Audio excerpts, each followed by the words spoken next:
25শে ফেব্রুয়ারি 2009।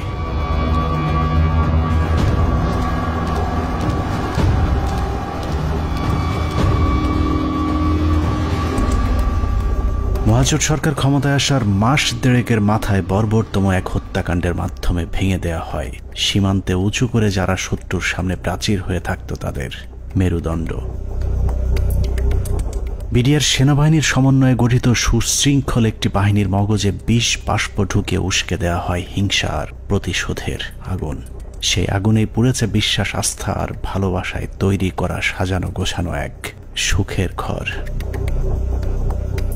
পিলখানায় লাগা সে আগুনে শুধু যে 57 সেনা কর্মকর্তাই পুড়েছে তা নয়, সেই সাথে পুড়েছে কয়েক হাজার জওয়ানের সুখ, স্বপ্ন, সংসার।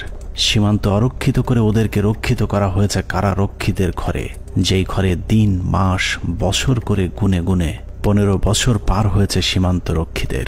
সেই থেকে ওপারের শত্রু যখন খুশি এপারে এসেছে কেউ তাদের বাধা দেয়নি, কারণ ওরাই ছিল আমাদের 1,44,000 বর্গ কিলোমিটার মানচিত্রের সীমানা প্রাচীর, যেই প্রাচীরে ক্ষত ধরিয়েই আমাদের মানচিত্রকে বিক্ষত করা হয়েছিল গেল 15টি বছর। মূলত 2009 সালের 25শে ফেব্রুয়ারি বিডিআরের হত্যাকাণ্ডই আমাদের গেল 15 বছরের ভাগ্য লিখে দিয়েছিল। এই 15 বছর বাংলাদেশের রাজনীতি, শিক্ষা, অর্থনীতি থেকে শুরু করে পুলিশ, প্রশাসন সবকিছু নিয়ন্ত্রণ করেছে ভারত, আর সবচেয়ে বেশি নিয়ন্ত্রণ করেছে বাংলাদেশ সেনাবাহিনীকে, যারাই ছিল একসময় আমাদের অহংকার। নারী, টাকা আর পদের লোভে সেনাবাহিনীর কিছু কর্মকর্তা তাদের মাথা বেচে দিয়েছিল ভারতের কাছে, যাদের পরিকল্পনাতেই খুন হয়েছিল দেশপ্রেমিক 57 জন সেনা কর্মকর্তা।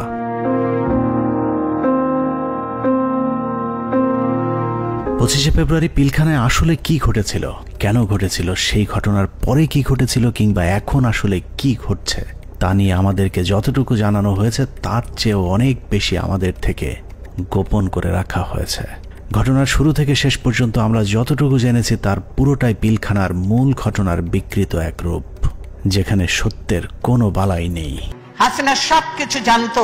এই বিডিআরের ঘটনা হাসিনা আসার 1 মাস পরেই কেন ঘটলো? হাসিনা এবং মঈনুদ্দিন এটা জানতো, কাজেই হাসিনাকে একদিন জবাব দিতেই হবে। এটা পিলখানা হত্যাকাণ্ডকে আমরা যদি একটি মুদ্রা হিসাবে ধরি, তাহলে এতদিন আমরা সেই মুদ্রার এক পিঠ দেখেছি, যার আরেক পার্শ্ব আরো ভয়ঙ্কর, আরো নৃশংস, আরো বর্বর, অমানবিক। আমরা শুধু 57 সেনা কর্মকর্তার গল্প শুনেছি, কিন্তু তার চেয়েও কয়েক গুণ মানুষকে হত্যা করা হয়েছে, যেই খবর বিডিআরের পরিবারের বাইরে আর কাউকে জানতে দেয়া হয়নি। পিলখানা হত্যাকাণ্ডের মামলায় রাজসাক্ষী না হওয়ার জন্য বীর মুক্তিযোদ্ধা ডিএডি আব্দুর রহিম সাহেবকে জেলখানায় নিয়ে নির্মমভাবে ইনজেকশন পোস্ট করে তাকে শহীদ করা হয়। আনুমানিক 28 তারিখ সন্ধ্যার দিকে ওনার ভাইয়ের মানে মেজর ইনাম সাহেবের নির্দেশে আব্বু পিলখানায় আবার জয়েন করে। সন্ধ্যার সময় জয়েন করার সঙ্গে সঙ্গে কিছু আর্মি সদস্যরা আব্বুকে আলাদা করে লোকচক্ষুর আড়ালে নিয়ে যায়।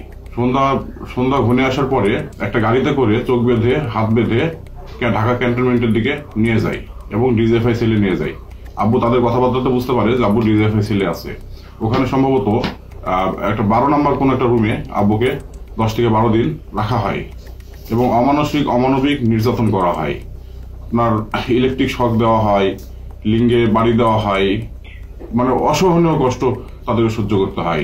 ড্রিল মেশিন দিয়ে পা ছিদ্র করে, তারপর আপনার পেরেক দিয়ে হাতের পায়ে নখ উপড়িয়ে ফেলে। 2009 সালে পিলখানায় যে হত্যাকাণ্ড শুরু হয়েছিল সেই হত্যাকাণ্ড এখনো শেষ হয়নি। 25 থেকে 27 তারিখ পর্যন্ত ভাড়াটে খুনিদের দিয়ে সেনা কর্মকর্তাদের খুন করা হয়েছে, আর 27 তারিখের পর থেকে সেনাবাহিনীর ঊর্ধ্বতন কর্মকর্তারা নিজেরাই খুনের কাজ চালিয়ে গিয়েছেন। ঘটনার পর জিজ্ঞাসাবাদের নামে বিডিআরের 167 জন জওয়ানকে নিজেদের হাতে হত্যা করেছে আমাদের গর্বের সেনাবাহিনী। এমনকি সেনাবাহিনীর শিখিয়ে দেওয়া সাক্ষ্য দিতে চায়নি বলে পিলখানার জামে মসজিদের ইমামকে পর্যন্ত নির্মমভাবে হত্যা করা হয়েছে, যিনি ঘটনার শুরু থেকে শেষ পর্যন্ত নিজ চোখে প্রকৃত খুনিদেরকে দেখেছিলেন। এসব তো আমাদের সৈনিকরা করবে না, কখনোই আমাদের সৈনিকরা অফিসারের উপরে আক্রমণ করবে না। যেভাবে গুলি করতে করতে ভিতরে ঢুকে গেছে, আর একজন হিন্দিতে কথা বলে, ইংলিশে কথা বলে, কমেন্ট করে ওদেরকে। পিলখানার ঘটনার বেশিরভাগ তথ্য উপাত্ত আলামত নষ্ট করে দেওয়া হয়েছে। তারপরেও চূড়ান্ত ঝুঁকি নিয়ে দেশপ্রেমিক কয়েকজন সেনা কর্মকর্তা অত্যন্ত গোপনীয়ভাবে কিছু গুরুত্বপূর্ণ তথ্য প্রমাণ নিজেদের সংগ্রহে রেখেছিলেন। বিডিআর হত্যাকাণ্ডের দিন বেঁচে যাওয়া কিংবা পিলখানার বাইরে থেকে বারবার ভেতরে ঢুকে অফিসারদের জীবন বাঁচানোর চেষ্টা করা অথবা যারা ঘটনার সুষ্ঠু তদন্তের ব্যবস্থা করতে চেয়েছিলেন এরকম একদল সেনা কর্মকর্তার সহায়তায় আমাদের আজকের অনুসন্ধানটি করা হয়েছে। দীর্ঘ সময় ধরে চলা আমাদের একান্ত প্রচেষ্টায় ঘটনার মূল রহস্য উদ্ঘাটনের সর্বোচ্চ চেষ্টা করা হয়েছে। তারা রাষ্ট্রের মানুষের সুন্দরভাবে একটা সেবা দেওয়ার জন্য দায়িত্ব নেয় নাই এবং মাত্র 1.5 মাসের মাথায় বিডিআর মতো একটা হত্যাযজ্ঞ তারা চালিয়েছিল পরিপূর্ণ রাষ্ট্র সহযোগিতায়, কারণ রাষ্ট্রকে পরিপূর্ণ এই সময় থামিয়ে রাখা হয়। এই জায়গা একটা বিশাল একটা কাজ করার জায়গা কমিশনের, যে এই পোস্টিং গুলা কাদের অর্ডারে হয়েছিল, কি ক্রাইটেরিয়াতে ওনাদেরকে তখন এইভাবে পোস্টেড করা হলো, কেন এত কুইক, মানে এই জিনিসটা তো সন্দেহের উদ্রেক করে, তাই না? যে 18 ইঞ্জিনিয়ার্স এর কর্নেল মেহেদী স্যার এত ইম্পর্টেন্ট সব কাজ করছিল, ওদেরকে যখন ক্লোজ অ্যারেস্ট করে রাখা হয় বা আয়নাঘরের থেকে নিয়ে ইসে রাখা হয়, মেস বিতে ক্লোজ অ্যারেস্ট করে রাখা হয়, তখন এই রেজানুর খান স্যারের সঙ্গে আমার বাবা দেখা করতে গেছিলেন যে আমার খোঁজ নেওয়ার জন্য। তখন উনি বলেন যে আপনার ছেলে মানে বাংলাদেশের সবচেয়ে বড় সন্ত্রাসী, তার কথা একদম ভুলে যান। পিলখানায় আসার আগের 2 বছর 3 বছর তারা আসলে কি করছিল, কোথায় তাদের পোস্টিং ছিল, তারা কাদের সাথে মেলামেশা করছে। আমাদের অনুসন্ধানে সহায়তাকারী এসব অফিসারদের সকলে বিডিআর হত্যাকাণ্ডের ঘটনায় নির্যাতনের শিকার। কেউ কেউ দীর্ঘ সময় গুমের শিকার, কেউ চাকরিচ্যুত হয়েছেন কিংবা জীবন বাঁচাতে চাকরি এবং দেশ ছাড়তে বাধ্য হয়েছিলেন। ডিজিএফআই কেন আমাদেরকে বাধা দিলেন, উল্টা আমাদের সাথে রাগ করলেন যে কেন তোমরা পলাতক এদেরকে ধরে নিয়ে আসলে, তাদের তো পালিয়ে যেতে দেওয়া হচ্ছিল অন্ধকার করে, লাইন কেটে যে তাদেরকে পালিয়ে যেতে দেওয়া হচ্ছিল। এই বিষয়টা অবশ্যই ওই সময় সমস্ত পত্রিকায় এসেছিল। আর 3 নাম্বার হচ্ছে যে এই যে এরা যে মানে বললো যে এরা ঠিক জানে না কে তাদের কমান্ড করছে, এই যে জিনিসটা সবার মুখ ঢাকা ছিল। সো কে কাকে কমান্ড করছে এটা তো চেহারা, যেমন আমার সৈনিক কিন্তু সবাইকে চিনে একটা ইউনিটের, আমি সবাইকে চিনি যে আমাকে অমুক স্যার এটা বলেছে। একে তো ওখানে হচ্ছে প্যারেড উপলক্ষে বিভিন্ন ইউনিটের সৈনিকরা এসেছিল, সবার মুখ ছিল বাধা, এর জন্য ওরা জানতো না যে কার কমান্ডে তারা কাজ করছে। সেনাবাহিনীর মধ্যম সারির এসব সেনা কর্মকর্তাদের সংগ্রহে থাকা কিছু গোপন অডিও ভিডিও ছিল আমাদের অনুসন্ধানের মূল পুঁজি। স্পর্শকাতর এসব তথ্য উপাত্ত নিয়ে আমাদের আজকের অনুসন্ধান।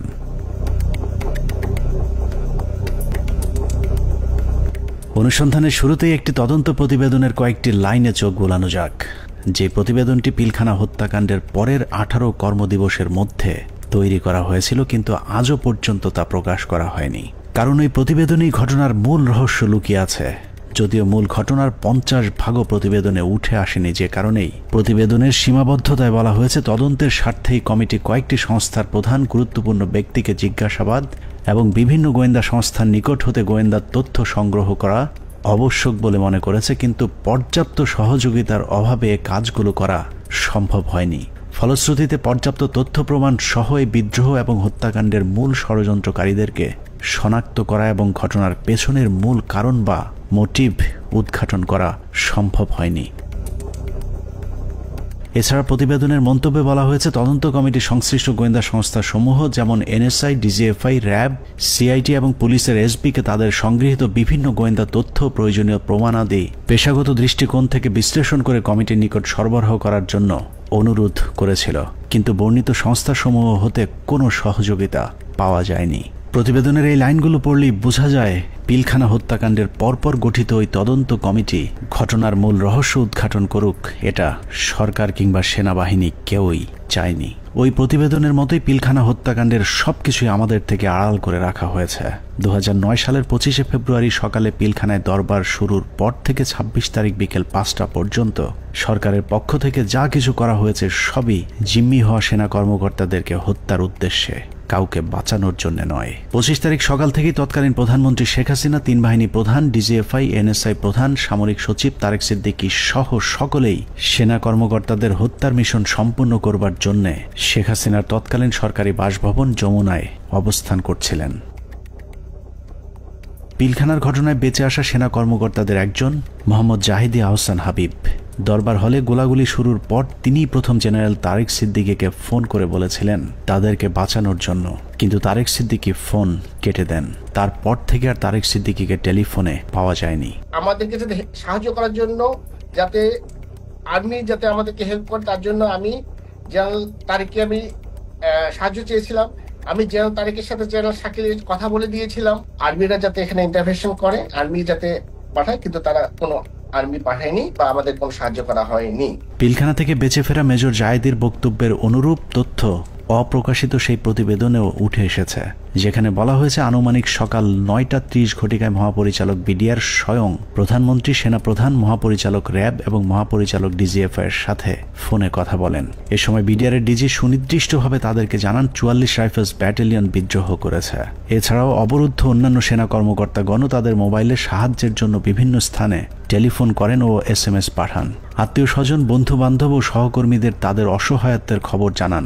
সাহায্য প্রত্যাশায় আটকে পড়া কর্মকর্তারা জানায় দরবার হল বিদ্রোহী জওয়ানদের নিয়ন্ত্রণে, আমরা বন্দী, আর কথা বলা যাচ্ছে না, দ্রুত ব্যবস্থা নিন, আর হয়তো দেখা হবে না, তুমি ভালো থেকো, আমার সন্তানদের যত্ন নিও, ইত্যাদি ইত্যাদি। প্রতিবেদনের এতটুকু অংশ পড়লেই বোঝা যাচ্ছে যে সকাল 9:30টায় প্রধানমন্ত্রী, সেনাপ্রধান, র্যাব ডিজি এবং ডিজিএফআই, NSI সহ সকলেই বিডিআর এর ডিজি মেজর জেনারেল শাকিল আহমেদের পরিণতি কি হতে যাচ্ছে তা জেনে গিয়েছিলেন। তারপরেও কোনো পদক্ষেপ নেওয়া হয়নি। সাথে প্রায় 1 প্লাটুন আমার র্যাব ছিল, আমার সাথে আরো 2-3 জন অফিসার ছিল। আমি মেজর রাজনের কথা বলেছি, মেজর রাজন অলথু আমার সাথে ছিল, আমার সাথে আরো 2-3 জন পুলিশ অফিসার ছিল। মেজর জুলকার তখন সম্ভবত সে ক্যাপ্টেন জুলকার ছিল, ক্যাপ্টেন ইয়াসির ছিল, আপনার ওইদিকে আমার 5 নম্বর গেটে মেজর আমিন ছিল, আমার টুয়াইসি বর্তমানে সে প্রবাসী মেজর আমজাদ ছিল, আমার সঙ্গে ছিল আরো আপনার এসপি শহীদ ছিল, আমার অ্যাডজুটেন্ট খালিদ, ক্যাপ্টেন খালিদ ছিল। তো অসংখ্য অফিসার, প্রায় 7-8 জন আমার মিলিটারি এবং পুলিশ অফিসার সব মিলে প্রায় আমি মনে 7-8 আরো বেশি 10-12 জন আমরা 5 নম্বর গেটে ছিলাম। আমরা কিন্তু কমপ্লিটলি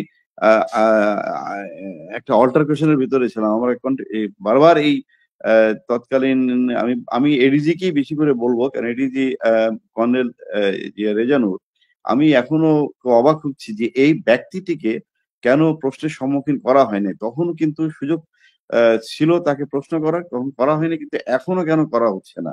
এই ব্যক্তিটি কিন্তু আমাদেরকে বারবার বাধা দিয়েছে যে আমরা যেন ভিতরে প্রবেশ না করি। সে যমুনা ভবনের থেকে সে বারবার বলছিল এবং ফের রেফারেন্স দিচ্ছিল প্রাইম মিনিস্টারের, যে উনি বলেছেন একটা আলোচনা হবে, কেউ যেন আমরা এখানে বিডিআর গেটে কোনো ধরনের আক্রমণ না করি এবং ভিতরে ঢোকার চেষ্টা না করি। ততক্ষণে সেনাবাহিনী এবং র্যাবের বেশ কয়েকটি দল পিলখানার বিভিন্ন গেটে অবস্থান নিয়েছিল। ভেতরের পরিস্থিতি ক্রমেই নিয়ন্ত্রণের বাইরে চলে যাচ্ছে সেই খবর তাদের কাছেও পৌঁছেছিল, কিন্তু তাদেরকে পিলখানার ভেতরে অভিযান চালানোর পথে বাধা সৃষ্টি করে রেখেছিল সেই একই জায়গা থেকে। রেজাকে সেখানে কর্নেল রেজানুর খান, র্যাবের এডিজি, সে থামাই দেয় যে কোনোভাবে, সে ঢুকতে পারে নাই। সেটা কিন্তু আমি বলতেছি অ্যারাউন্ড 9 AM আমরা আসবার আগে, যেটা আমাকে রেজা, আমি ওখানে যাওয়ার পরে 10:30টার সময় রেজা আমাকে ব্রিফ করে যে স্যার এই অবস্থা, আপনারা কি ঢুকতে পারবেন? তখন আমি জেনারেল হাকিমকে বলি, উনি বললেন যে না, এখন ঢোকা যাবে না। CGS, chief of general staff, general Moeen তো তখন পতিতা হাসিনার কাছে বঙ্গভবনে বসে অপেক্ষা করতেছে আদেশ শুনবার জন্য, নিজে থেকে কোনো সেনাপ্রধান হিসেবে কোনো অর্ডার দেয় নাই। এখানে একটা জিনিস ক্লিয়ার করি, এই বিডিআর অপারেশনের সময় 3 জন, এটা তো আর্মির অ্যাকশন, এটা কোনো পলিটিক্যাল কোনো কিছু হওয়ার কথা না, 3 জনের কমান্ডের দায়িত্ব ছিল। একটা ছিল সেনাপ্রধান জেনারেল মঈনুল আহমেদ, সে যেহেতু হাসিনার সাথে বসে আছে গণভবনে, তখন কিন্তু যমুনায়, গণভবন না, যমুনায় বসে আছে। আর তার বর্তমানে chief of general staff major general সিনাইব জামালি, তার আদেশ দেওয়ার কথা, হ্যাঁ ভিতরে ঢুকো। আর অন দ্য স্পট কমান্ডার একজন। এখানে আমরা অনেক অফিসার ছিলাম, কিন্তু সবাই কমান্ডার দায়িত্ব সেখানে পায় না। নিয়ম অনুযায়ী ব্রিগেডিয়ার জেনারেল হাকিমের অন দ্য স্পট কমান্ডার, 3 জনের একজনের কাছ থেকে যদি আমরা আদেশ পাইতাম আমরা ভিতরে ঢুকতাম। অনুমতি দিচ্ছে করে চলতে থাকে কালক্ষেপণ। 9:30 থেকে শুরু করে 11টার মধ্যেই বেশিরভাগ অফিসারদের হত্যা করা হলেও কিছু কর্মকর্তা পালিয়ে যাবার কারণে হত্যার মিশন অসম্পূর্ণ থেকে যায়, যা শেষ করতে সময় লাগে পরদিন বিকেল 5টা পর্যন্ত। তবে দরবার হলের সামনের হত্যাকাণ্ড শেষে খুনিদের প্রথম দলকে বের করে দেওয়ার ব্যবস্থা করা হয়। 12:30 পিলখানার 3 নম্বর গেটের সামনে বিডিআরের পক্ষ থেকে শতাধিক মানুষের একটি মিছিল বের করা হয়। এসব মিছিল থেকে বিডিআর জওয়ানদের দাবি দেওয়ার প্রতি সমর্থন ব্যক্ত করে জয় বাংলা, জয় বিডিআর, বিডিআর জনতা ভাই ভাই ইত্যাদি স্লোগান দেওয়া হয়েছিল। জয় বাংলা মিছিল করা ওই দলটি ভেতরে ঢুকার কিছুক্ষণ পর বেরিয়ে আসে সংখ্যায় দ্বিগুণ হয়ে। ধারণা করা হয় ওই মিছিলের মাধ্যমে খুনিদের একটি অংশকে ভেতর থেকে নিরাপদে বের করে দেওয়ার সুযোগ করে দেয়া হয়। যেখানে আর্মির অপারেশন, আর্মির করবার কথা, সেখানে বিভিন্ন আওয়ামী লীগের পলিটিক্যাল লোকজন ভিতরে ঢুকতেছে যাইতেছে। এর মধ্যে আমরা দেখতে পাচ্ছি আমাদের কাছে অফিসারদের কাছে বাইনোকুলার, তাপস, মির্জা আজম, নানক, শেখ সেলিম, এরা সবাই কিন্তু যাওয়া আসা করতেছে ভিতরে। এবং এর মধ্যে আবার দেখলাম কি ছাত্রলীগ যুবলীগ মিলে একটা মিছিল বলে ওই নিউ মার্কেটের গেট থেকে ঢুকলো, তারা 20-25 জন হবে। তারা ঢুকে ওখানে কিছুক্ষণ, পুরাটা তার দেখা যায় না। আবার ঘন্টাখানেক পরে দেখলাম কি সেই মিছিল, তাদের হাতে কিন্তু আওয়ামী লীগের ব্যানার আছে, সেই মিছিল বের হয়ে যাচ্ছে। সেটা সংখ্যা হচ্ছে লোকের এখন 100 থেকে উপরে, 100-125 জন ঢুকছিল, 25 জন বাইরে হয়ে যাচ্ছে। সাথে সাথে আমরা সেটে যারা ছিল তাদেরকে জানালাম যে দেখো এই মিছিলটাকে আটকাও, এদের মধ্যে থেকে কিন্তু ভিতরে যারা কিলার তারা বের হয়ে তাদেরকে বের করে নিয়ে যাওয়া হইতেছে। বিডিআর কমপ্লেক্স যে ভিতরে যত সৈনিকরা ছিল তখন সবাই জাগো বললো, জাগো বলে যে যেদিকে পারলো বেরিয়ে চলে গেল। এটা হওয়ার কথা না। একটা ট্রেন সোলজার একটা এইভাবে পালিয়ে যেতে পারে না, যখন যতই গুলি হোক, কেননা তার কাছে কোনো অর্ডার আসেনি। এবং এই সময় কিছু অফিসারও কিন্তু পালিয়ে গিয়েছিল। তো আমাদেরকে বের করতে হবে হু অল অর, মানে ওই অফিসাররা কারা কারা। এই সময় পালানোর কথা না।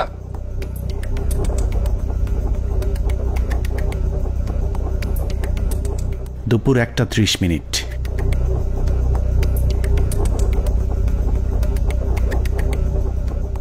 খুনের প্রথম পর্ব শেষ হবার পর শুরু হয় দ্বিতীয় পর্ব।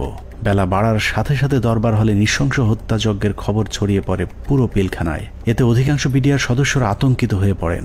বিডিআর সদস্যরা যেভাবে পেরেছে পালিয়ে যাওয়ার চেষ্টা করতে থাকে, কিন্তু বাকি অফিসারদের খুঁজে বের করে হত্যার জন্য সরকারের আরও কিছুটা সময় প্রয়োজন ছিল, যে কারণে বিডিআর জওয়ানদের চাঙ্গা করতে শুরু হয় সরকারের নতুন ষড়যন্ত্র।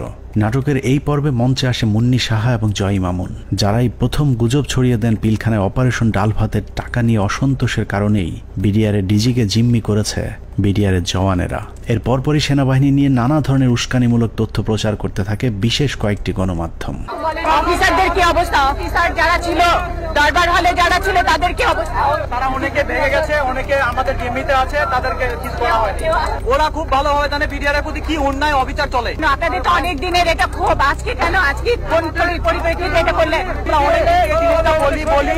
উনি বোঝেন না, উনি খালি আশা দেয়। এখন আমরা ওনাদেরকে আটক অবস্থায় রাখছি যাতে আমাদের দাবিগুলা মাননীয় প্রধানমন্ত্রী এবং স্বরাষ্ট্রমন্ত্রী আমাদের দাবি মানবেন। দেখছিলেন মুন্নি সাহার সঙ্গে বিশেষ। এ সময় নিজেদের লেখা বিভিন্ন ধরনের লিফলেট বিডিআরের নামে প্রচার করে গুজব ছড়াতে থাকে স্থানীয় আওয়ামী লীগের নেতাকর্মীরা। পিলখানার ভেতরেও ততক্ষণে বিডিআরের মাঝে ছড়িয়ে দেওয়া হয়েছে মিডিয়া এবং জনগণ আমাদের সাথে আছে। অপারেশন ডাল ভাতের টাকা মেরে খাওয়া সেনাবাহিনীর প্রতি এমনিতেই অনেকের ক্ষোভ ছিল, তার উপর সেনাবাহিনী যে কোনো সময় হামলা চালাতে পারে এমন গুজব ছড়িয়ে অস্ত্র হাতে তুলে দেওয়া হয় বিডিআরের সাধারণ জওয়ানদের হাতে। একদিকে আওয়ামী লীগের বিডিআরের পক্ষে মিছিল, অন্যদিকে গণমাধ্যমের উস্কানিতে হত্যাকাণ্ডে অংশ নেয়নি এমন অনেকেও দুপুরের পর বিদ্রোহী হয়ে ওঠে। জিনিসপত্রের দাম কারা বাড়াইছে শুনবেন? অরিজিনাল সেনা কর্মকর্তারা বিডিআর কে দিয়ে দাম বাড়াইছে।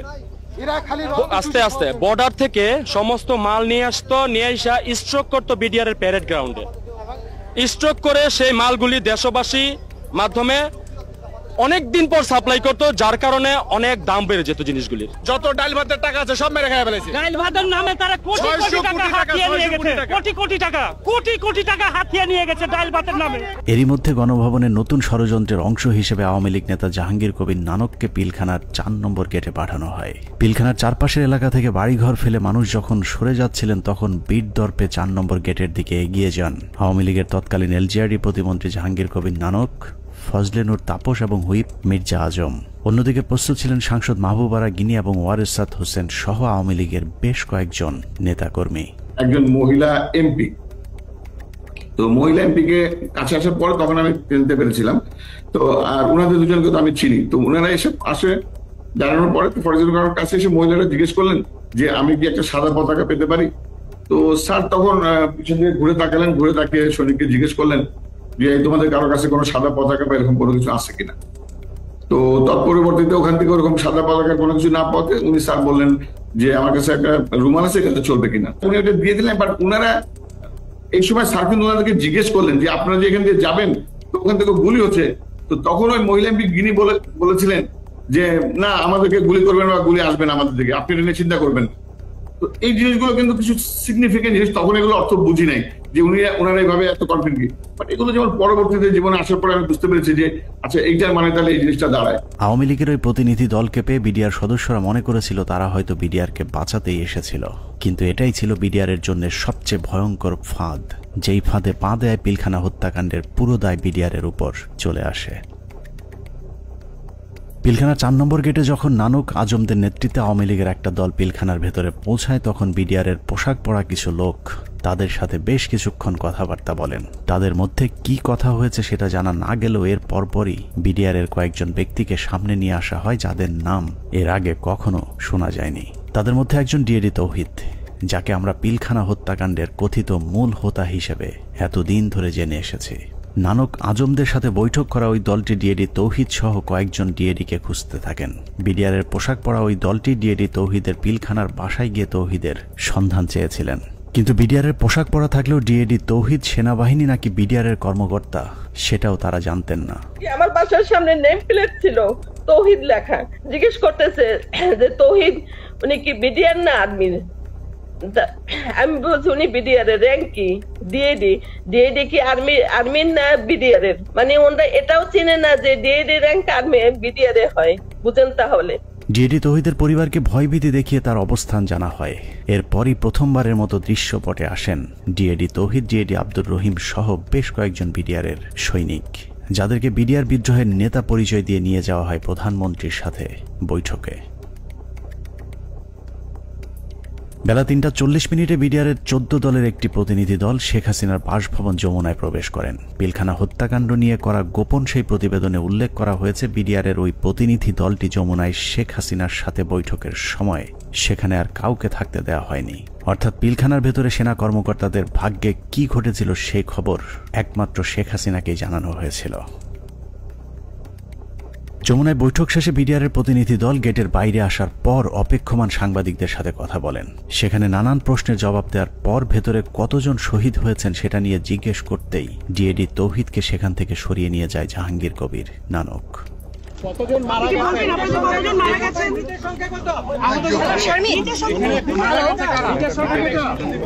হাসিনার সাথে বিডিআরের সেই বৈঠকের মূল উদ্দেশ্য অফিসারদেরকে বাঁচানো কিংবা বিডিআরের আত্মসমর্পণ নয়, বরং বিডিআরকে জানিয়ে দেওয়া হয়েছিল কোনোভাবেই আত্মসমর্পণ করা চলবে না। যদিও বৈঠকের পর জানানো হয় বিডিআর অস্ত্র সমর্পণে রাজি হয়েছেন, কিন্তু ডিএডি তৌহিদকে পিলখানার ডিজি বানানো থেকে শুরু করে পিলখানার পরবর্তী ঘটনাবলী সবই ছিল শেখ হাসিনার তৈরি করা নাটকেরই অংশ। মাননীয় প্রধানমন্ত্রী তাদের আবেদনের পরিপ্রেক্ষিতে, বিডিআর সদস্য ভাইদের আবেদনের পরিপ্রেক্ষিতে আজকের ঘটনার সাধারণ ক্ষমা ঘোষণা করেছেন। সে বৈঠকের পর রহস্যজনক একটি বিষয় লক্ষ্য করা যায়। শেখ হাসিনা বিডিআরের প্রতিনিধি দলের সাথে বৈঠকে পিলখানায় আটকে পড়া নারী ও শিশুদের মুক্তির দাবি করলেও জিম্মি থাকা সেনা কর্মকর্তাদের মুক্তির বিষয়ে কোনো কথা বলেননি। ভিতরে যারা মহিলা, শিশু, সন্তানদের নিয়ে যারা আটকা পড়েছেন হেডকোয়ার্টারের ভিতরে, তাদেরকে এই মুহূর্তে তারা যাওয়ার পরিস্থিতি ব্যবস্থা করে দিবেন। কেন শুধুই নারী শিশুদের মুক্তি চাওয়া হয়েছিল সেই প্রশ্নের উত্তর জানতে আমরা 2009 সালের একটি জিজ্ঞাসাবাদের অডিও শুনে আসব, যেখানে পিলখানা হত্যাকাণ্ডে অভিযুক্ত হিসেবে জাহাঙ্গীর কবির নানককে সেনাবাহিনীর বিশেষ একটি তদন্তকারী দল জিজ্ঞাসাবাদ করেছিলেন। যদিও সেই অনুসন্ধান আর চলতে দেওয়া হয়নি, তারপরেও সেদিনের জিজ্ঞাসাবাদে কি কথা হয়েছিল তার পুরো ক্যাসেটটি সেনাবাহিনীর একটি সূত্র আমাদের কাছে পাঠিয়েছে। এত বড় একটা নেগোসিয়েশন হলো, ডিজি এবং অফিসার বা ফ্যামিলিদের বেরিয়ে আসার ব্যাপারে কোনো আপনার স্টেটমেন্ট তো ছিল না, বা না বলছি যে আপনার মানে এটা নেগোসিয়েশন ডিলের মধ্যে এটা হলো না কেন যে ঠিক আছে তোমরা এটা রাখো, এটা ছাড়ো, অস্ত্র দাও, এই কন্ডিশন সবাইকে ছেড়ে দিবে না, তাহলে তো কেউ যাবে নিয়ে আসবে বা ডিজির সাথে কথা হবে, আচ্ছা ঠিক আছে সাধারণ ক্ষমা হবে, কিন্তু তার আগে আমি ডিজির সাথে কথা বলে সেই পরিপ্রেক্ষিতে কিন্তু ওনারা ঢুকলেন মাননীয় স্বরাষ্ট্রমন্ত্রী মহোদয়। না ওইটা আমি বলতেছি যখন সাধারণ ক্ষমা ঘোষণার আগে লাস্ট একটা কন্ডিশন হওয়া উচিত ছিল যে আমি ডিজি যেহেতু আটকাছে বলতেছো, সুতরাং তোমাদের কাউকে পাঠাও, ডিজির সাথে আমি কথা বলে নিশ্চিত হতে চাই। মানে তখন কিন্তু অলরেডি দেশের 16 কোটি মানুষ কোনো না কোনোভাবে আন্দাজ করে ফেলছে যে ডিজি মারা গেছে। 4টার সময় প্রাইম মিনিস্টার অফিসে যখন আলাপ হয়, তা এই আলাপের মধ্যে ডিজির মৃত্যুর বিষয়টা আসলো না কি করে, বা অল ইন্টেলিজেন্স সোর্সেস মিস করলো কি করে, যে আপনার কোনো প্রেস ব্রিফিং এও এটা আসলো না? আপনার প্রেস ব্রিফিং এ শুধু জিম্মির ব্যাপার এসছে, বা ডিজি বা তার অন্যান্য অফিসারদের রিলিজের ব্যাপারে যারা আটক আছেন তাদেরকে পার্টিকুলার ডিজি কথা বলা হয়নি স্যার।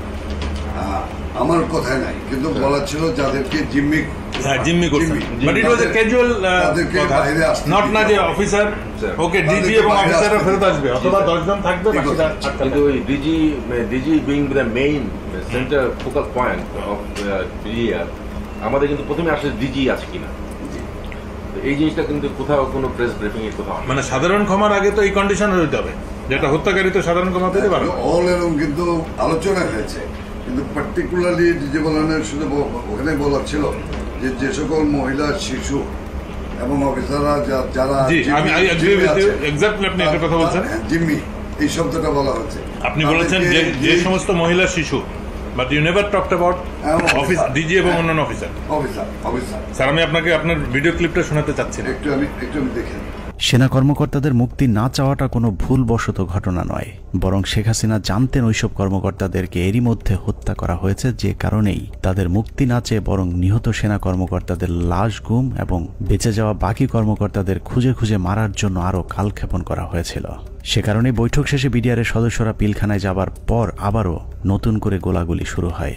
অপ্রকাশিত ওই প্রতিবেদনে বলা হয়েছে, এ সময় বিদ্রোহীরা তাদের অপকর্মের সুবিধার্থে পিলখানার অভ্যন্তরে বিশেষ বিশেষ স্থানে বিদ্যুৎ নিভিয়ে দেয়, কিন্তু সরকারের পক্ষ থেকে ওইসব এলাকায় বিকল্প ব্যবস্থায় আলোকিত করার কোনো ব্যবস্থা করা হয়নি এবং তদন্তকারী দল এ ব্যাপারে কোনো সদুত্তরও দেয়নি। প্রতিবেদনের পরের অংশে অত্যন্ত গুরুত্বপূর্ণ কিছু তথ্য দেওয়া হয়েছে, যেখানে বলা হয়েছে সরকার ঘোষিত সিদ্ধান্ত ও আলোচনার প্রেক্ষিতে পিলখানার ভেতরে আটককৃত অফিসার ও তাদের পরিবারের সদস্যদের বের করে আনার সুযোগ হতে পারে, এ চিন্তায় ডিএমপির 10টি ট্রাক ও 10টি বাস 4 নম্বর গেটের সামনে নিয়ে যাওয়া হয়। সেই 10টি ট্রাক ও 10টি বাসে করে কাদেরকে নেওয়া হয়েছিল সেই প্রশ্নের উত্তর পাওয়া গেলেই অনেক কিছু পরিষ্কার হয়ে যাবে। রাত 8টায় হোটেল আম্বালাইনে শুরু হয় নাটকের আরেক পর্ব। বিডিআর প্রতিনিধি দলের সাথে তৎকালীন স্বরাষ্ট্রমন্ত্রী অ্যাডভোকেট সাহারা খাতুনের আবারও বৈঠক শুরু হয়। এ সময় তার সাথে পুলিশের আইজিপি, র্যাবের ডিজি, গোয়েন্দা সংস্থার কর্মকর্তা ছাড়াও যথারীতি নানক ও আজমও উপস্থিত ছিলেন। এসব আলোচনাগুলোতে আসলে বিডিআরের কোনো সিদ্ধান্ত জানানোর সুযোগ ছিল না। সরকারের পক্ষ থেকে যা সিদ্ধান্ত নেওয়া হতো সেটাই বিডিআরের দাবি বলে প্রচার করা হয়েছে। ওই মিটিং শেষে গণমাধ্যমকে আবারও জানানো হয় বিডিআর অস্ত্র সমর্পণে রাজি হয়েছেন, তবে সেনাবাহিনীর কাছে নয়, তারা পুলিশের কাছে অস্ত্র সমর্পণ করবেন। কথা মতো রাত 1টায় স্বরাষ্ট্রমন্ত্রী সাহারা খাতুন, আইন প্রতিমন্ত্রী অ্যাডভোকেট কামরুল ইসলাম এবং পুলিশের মহাপরিদর্শক সহ আওয়ামী লীগের কয়েকজন নেতাকর্মী একটি বিশেষ গাড়ি যোগে পিলখানার ভেতরে প্রবেশ করেন। আওয়ামী লীগের প্রতিনিধি দলের পিলখানায় যাবার মূল উদ্দেশ্য কি ছিল সেটা পরিষ্কার হয়ে যাবে তাদের সন্দেহজনক কিছু কার্যক্রম দেখলেই। প্রতিনিধি দলের প্রথমেই সেনাবাহিনীর জিম্মি থাকা কর্মকর্তাদের খুঁজে বের করার কথা থাকলেও সাহারা খাতুন সহ প্রতিনিধি দলটি কয়েকটি বাসায় গিয়ে মাত্র 15 জনকে উদ্ধার করে নিয়ে আসেন। অথচ সেনাবাহিনীর কর্মকর্তারা কোথায় আছেন, তাদের পরিবারের কি পরিণতি হয়েছে, এ ব্যাপারে কোনো আগ্রহ দেখায়নি আওয়ামী লীগের ওই প্রতিনিধি দলটি। গণমাধ্যম যেন এ বিষয়ে কোনো প্রশ্ন তুলতে না পারে সেজন্যও শুধুমাত্র বিটিভির একজন পরীক্ষিত আওয়ামী সাংবাদিককে পিলখানার ভেতরে নিয়ে যাওয়া হয়, যার নাম মুশফিকা নাজনীন, যিনি মুন্নী সাহার ঘনিষ্ঠ বান্ধবী। 25 তারিখ থেকে পরবর্তী কয়েকদিনের সব অপকর্মের সাক্ষী সাংবাদিক মুশফিকা নাজনীনকে জিজ্ঞাসাবাদ করলে ওই রাতের অনেক প্রশ্নের উত্তর পাওয়া যাবে। সেই রাতে সবচেয়ে রহস্যজনক ঘটনা হলো, হোটেল আম্বালায় বৈঠক শেষে সাংবাদিকদের জানানো হয়েছিল বিডিআর সেনাবাহিনীর পরিবর্তে পুলিশের কাছে অস্ত্র সমর্পণে রাজি হয়েছে। অথচ সরকারের প্রতিনিধি দলটি 10,000 বিডিআরের অস্ত্র জমা নিতে পিলখানায় আইজিপি ছাড়া কোনো পুলিশ সদস্য তাদের সাথে নেয়নি। ভেতরে কেন পুলিশ নিয়ে যাওয়া হয়নি সেই বিষয়টি জানতে 2009 সালের 27 ফেব্রুয়ারি অ্যাডভোকেট কামরুল ইসলামকে জিজ্ঞাসাবাদ করেছিল তদন্তকারী দল। সেই রেকর্ডের একটি কপি আমাদের অনুসন্ধানে উঠে এসেছে। কোর্টের থেকে যখন বেরিয়ে আসেন মাননীয় স্বরাষ্ট্রমন্ত্রী বলেন যে ঠিক আছে আপনারা জমা দিতে থাকেন, আমরা যাই। না না, জমা রাখার পর যেটা উনি বাইরে এসেও মিডিয়াকে বলেছিলেন, যাহা ওনারা জমা দিচ্ছেন আমি চলে আসছি। হ্যাঁ, এইটাই মনে হয় এরকম চাবি নিচে না দিয়েছে, সকাল পর্যন্ত তারা সব জমা করে ফেলবে, সকাল পর্যন্ত তারা সব জমা করে ফেলবে। আমাদের 8টা সাড়ে 8টার মধ্যে আমরা আবার পুলিশের হ্যান্ড ওভার করে দেবে পিটিআর। এটাই কিন্তু ফাইনাল কথা আমাদের সাথে। সেই অনুযায়ী সকালে আমরা গেছি, মানে পুলিশকে হ্যান্ড ওভার করবে কিন্তু কোনো পুলিশ যায়নি ভিতরে। সকালে তো পুলিশ না বলছি যে না, রাত্রে যে হ্যান্ড ওভার হলো, রাত্রে তো পুলিশের কাছে যায় নাই, সুতরাং যাদের কাছে ছিল তাদের কাছে রয়ে গেল। পুরো ঘটনাটা যে পরিকল্পিত সেটা বিটিভির ধারণ করা ওই ফুটেজ দেখলেই বোঝা যাবে। বিডিআর এর সকল সদস্যের অস্ত্র সমর্পণ করার কথা থাকলেও হাতে গোনা কয়েকজন তাদের অস্ত্র জমা দেয়।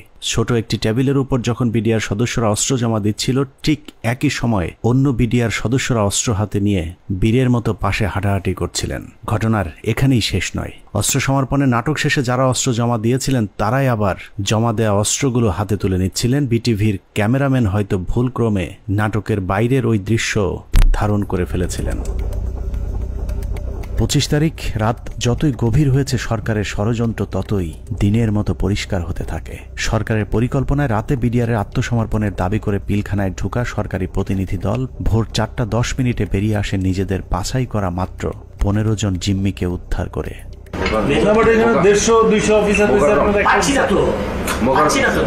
তাহলে মানে যে কোনো হোস্টেজ রেস্কিউ, মানে যে কোনো হোস্টেজ রেস্কিউ অপারেশনের প্রথম তো আমার হোস্টেজের কে কে আছে, অফিসার এবং তার পরিবার। কয়জন অফিসারকে আমার সাথে আনলাম, কয়জন প্লাস হোস্টেজের মধ্যে সব থেকে বড় হোস্টেজ যেটা ডিজি এবং তার পরিবার, তাদের কেউই আসলো না। তাদের বেঁচে আছে না মরে গেছে তাও জানলাম না। তাহলে হোস্টেজ অপারেশন কি হবে? ওরা তো আসলে হোস্টেজ রেস্কিউ করতে যান, ইনসিডেন্টালি তখন নাটকের পর নাটক শেষে পরদিন সকাল শুরু হয় আরেক নাটকের মধ্য দিয়ে। 26 তারিখ সকাল 9টায় কৃষিমন্ত্রী মতিয়া চৌধুরী, জাহাঙ্গীর কবির নানক, জাতীয় পার্টির চেয়ারম্যান হোসেন মোহাম্মদ এরশাদ, আইন প্রতিমন্ত্রী কামরুল ইসলাম এবং ব্যারিস্টার তাপস আবারও পিলখানার 4 নম্বর গেটে উপস্থিত হন। ওদিকে 3 নম্বর গেটে আওয়ামী লীগের 200-300 নেতাকর্মী উপস্থিত হয়ে আবারও বিডিআরের পক্ষে স্লোগান দিতে থাকেন। এক পর্যায়ে মিছিলটি পিলখানার ভেতরে ঢুকে যায়। তবে ভেতরে যে কজন ঢুকেছিলেন তার চেয়ে কয়েক গুণ বেশি লোকজন নিয়ে পিলখানা থেকে কিছুক্ষণ পরে বেরিয়ে আসে আওয়ামী লীগের ওই মিছিলটি। 27 তারিখ তো 26 তারিখে একটা মাইক্রোবাসে করে বাইরের যে লোকেরা ভেতরে ঢুকেছিল তারা বের হয়ে যায়। 26 তারিখ দুপুর 2:30 12 সদস্যের মহাজোট মধ্যস্থকারী কমিটি গঠন করা হয়। আওয়ামী লীগ নেতা আব্দুল জলিলের নেতৃত্বে এই কমিটি আবারও হোটেল আম্বালাইনে বিডিআরের সাথে লোক দেখানো বৈঠক করেন। বৈঠক শেষে স্বরাষ্ট্রমন্ত্রী সাহারা খাতুন, জাহাঙ্গীর কবির নানক এবং মির্জা আজম আবারও 4 নম্বর গেট দিয়ে পিলখানায় প্রবেশ করেন। বিকেল 5টায় শেষবারের মতো আবারও ঘোষণা দেওয়া হয় বিডিআর অস্ত্র সমর্পণ করবে। মজার বিষয় হলো বিডিআর এবার আর পুলিশ কিংবা সেনাবাহিনীর কাছে অস্ত্র জমা দেওয়ার কোনো শর্ত দেয়নি। তবে শর্ত না থাকলেও পুলিশের মাধ্যমে পিলখানার নিয়ন্ত্রণ নেয় সরকার। এর পরপরই শেখ হাসিনা জাতির উদ্দেশ্যে ভাষণে বলেন, পরিস্থিতি এখন সম্পূর্ণ সরকারের নিয়ন্ত্রণে। নানা ধরনের গুজব ছড়িয়ে পরিস্থিতিকে ঘোলাটে করার চেষ্টাও মহল বিশেষ করছে, সে বিষয়েও সকলকে সজাগ থাকার আমি অনুরোধ জানাই। 27 তারিখ বাংলাদেশের মানুষের ঘুম ভেঙেছে ইতিহাসের নারকীয় এক হত্যাকাণ্ডের সাক্ষী হয়ে। শোকে বিহ্বল জাতির মেধাবী 57 কর্মকর্তার ক্ষত বিক্ষত এক একটি মরদেহ যেন গোটা জাতিকে দুমড়ে মুচড়ে শোকে স্তব্ধ করে দিয়েছিল।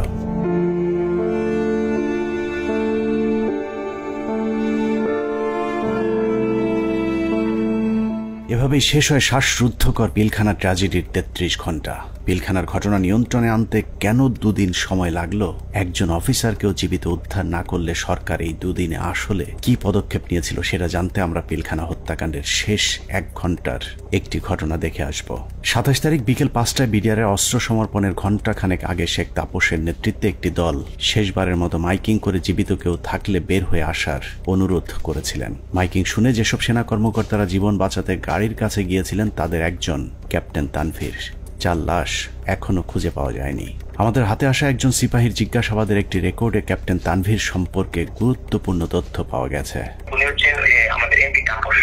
তখন উনি আমার দিকে বড় বড় করে চোখ থেকে তাকালেন, এমপি তাপস।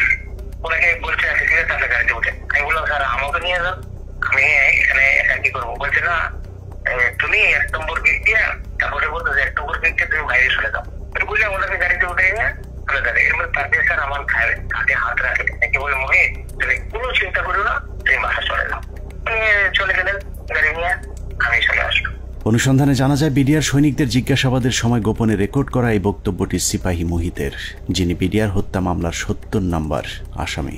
জিজ্ঞাসাবাদের সময় একজন সেনা কর্মকর্তার কাছে সিপাহী মুহিত ক্যাপ্টেন তানভীরের ভাগ্যে আসলে কি ঘটেছিল তার বিশদ বর্ণনা দিয়েছেন। কোনোভাবেই কিছু হয় না, উনি এখান থেকে ফোনে কথা বললেন, আমার মোবাইলে কথা বললেন, এক জায়গায় সার বললেন, আরেক জায়গায় চুরি করে কথা বললেন। তখন আমার মোবাইলেরও সার্চ নাই, মোবাইল বন্ধ হয়ে গেছে, আমিও কথা বলতে পারলাম না। আমি আরো সারা রাত রাগারাগি করছি স্যার আপনার জন্য, আমিও আমার পরিবারের সাথে কথা বলতে পারলাম না। সিপাহী মুহিতের বক্তব্য অনুযায়ী ক্যাপ্টেন তানভীর সবশেষ তার স্ত্রীর সাথে মুহিতের মোবাইল ফোনে কথা বলেছেন এবং ফোনের চার্জ শেষ হয়ে যাবার পর লাইন কেটে যায়। ঘটনার সত্যতা জানতে আমরা তানভীরের স্ত্রীর সাথে কথা বলেছিলাম। তানভীরের স্ত্রীও ঠিক মুহিতের মতো একই বক্তব্য দিয়েছেন। ফোনে কথা বলতে বলতে কি ফোন কেটে গিয়েছিল, এরকম কিছু মনে করতে পারেন? এরকম ফোন হয় কেটে গিয়েছিল বা কোনো আর সাউন্ড পরে শুনতে পাইনি। তার মানে সিপাহী মুহিত এবং তানভীরের স্ত্রী দুজনের বক্তব্যে এটা পরিষ্কার যে ক্যাপ্টেন তানভীরকে বিডিআর নয়, তাপস নিজেই হত্যা করেছে। অতএব তাপসই বলতে পারবে তানভীর কি জীবিত নাকি তাকে মেরে ফেলা হয়েছে।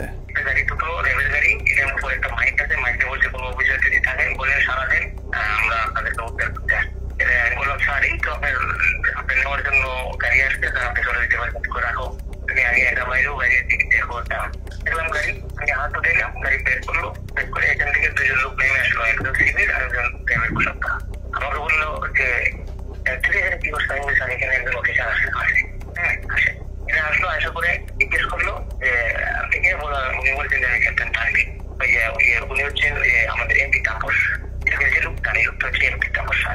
তখন উনি আমার দিকে বড় করে চোখ থেকে তাকালেন, এমপি তাপস ওনাকে বলছে তাদের গাড়িতে উঠে।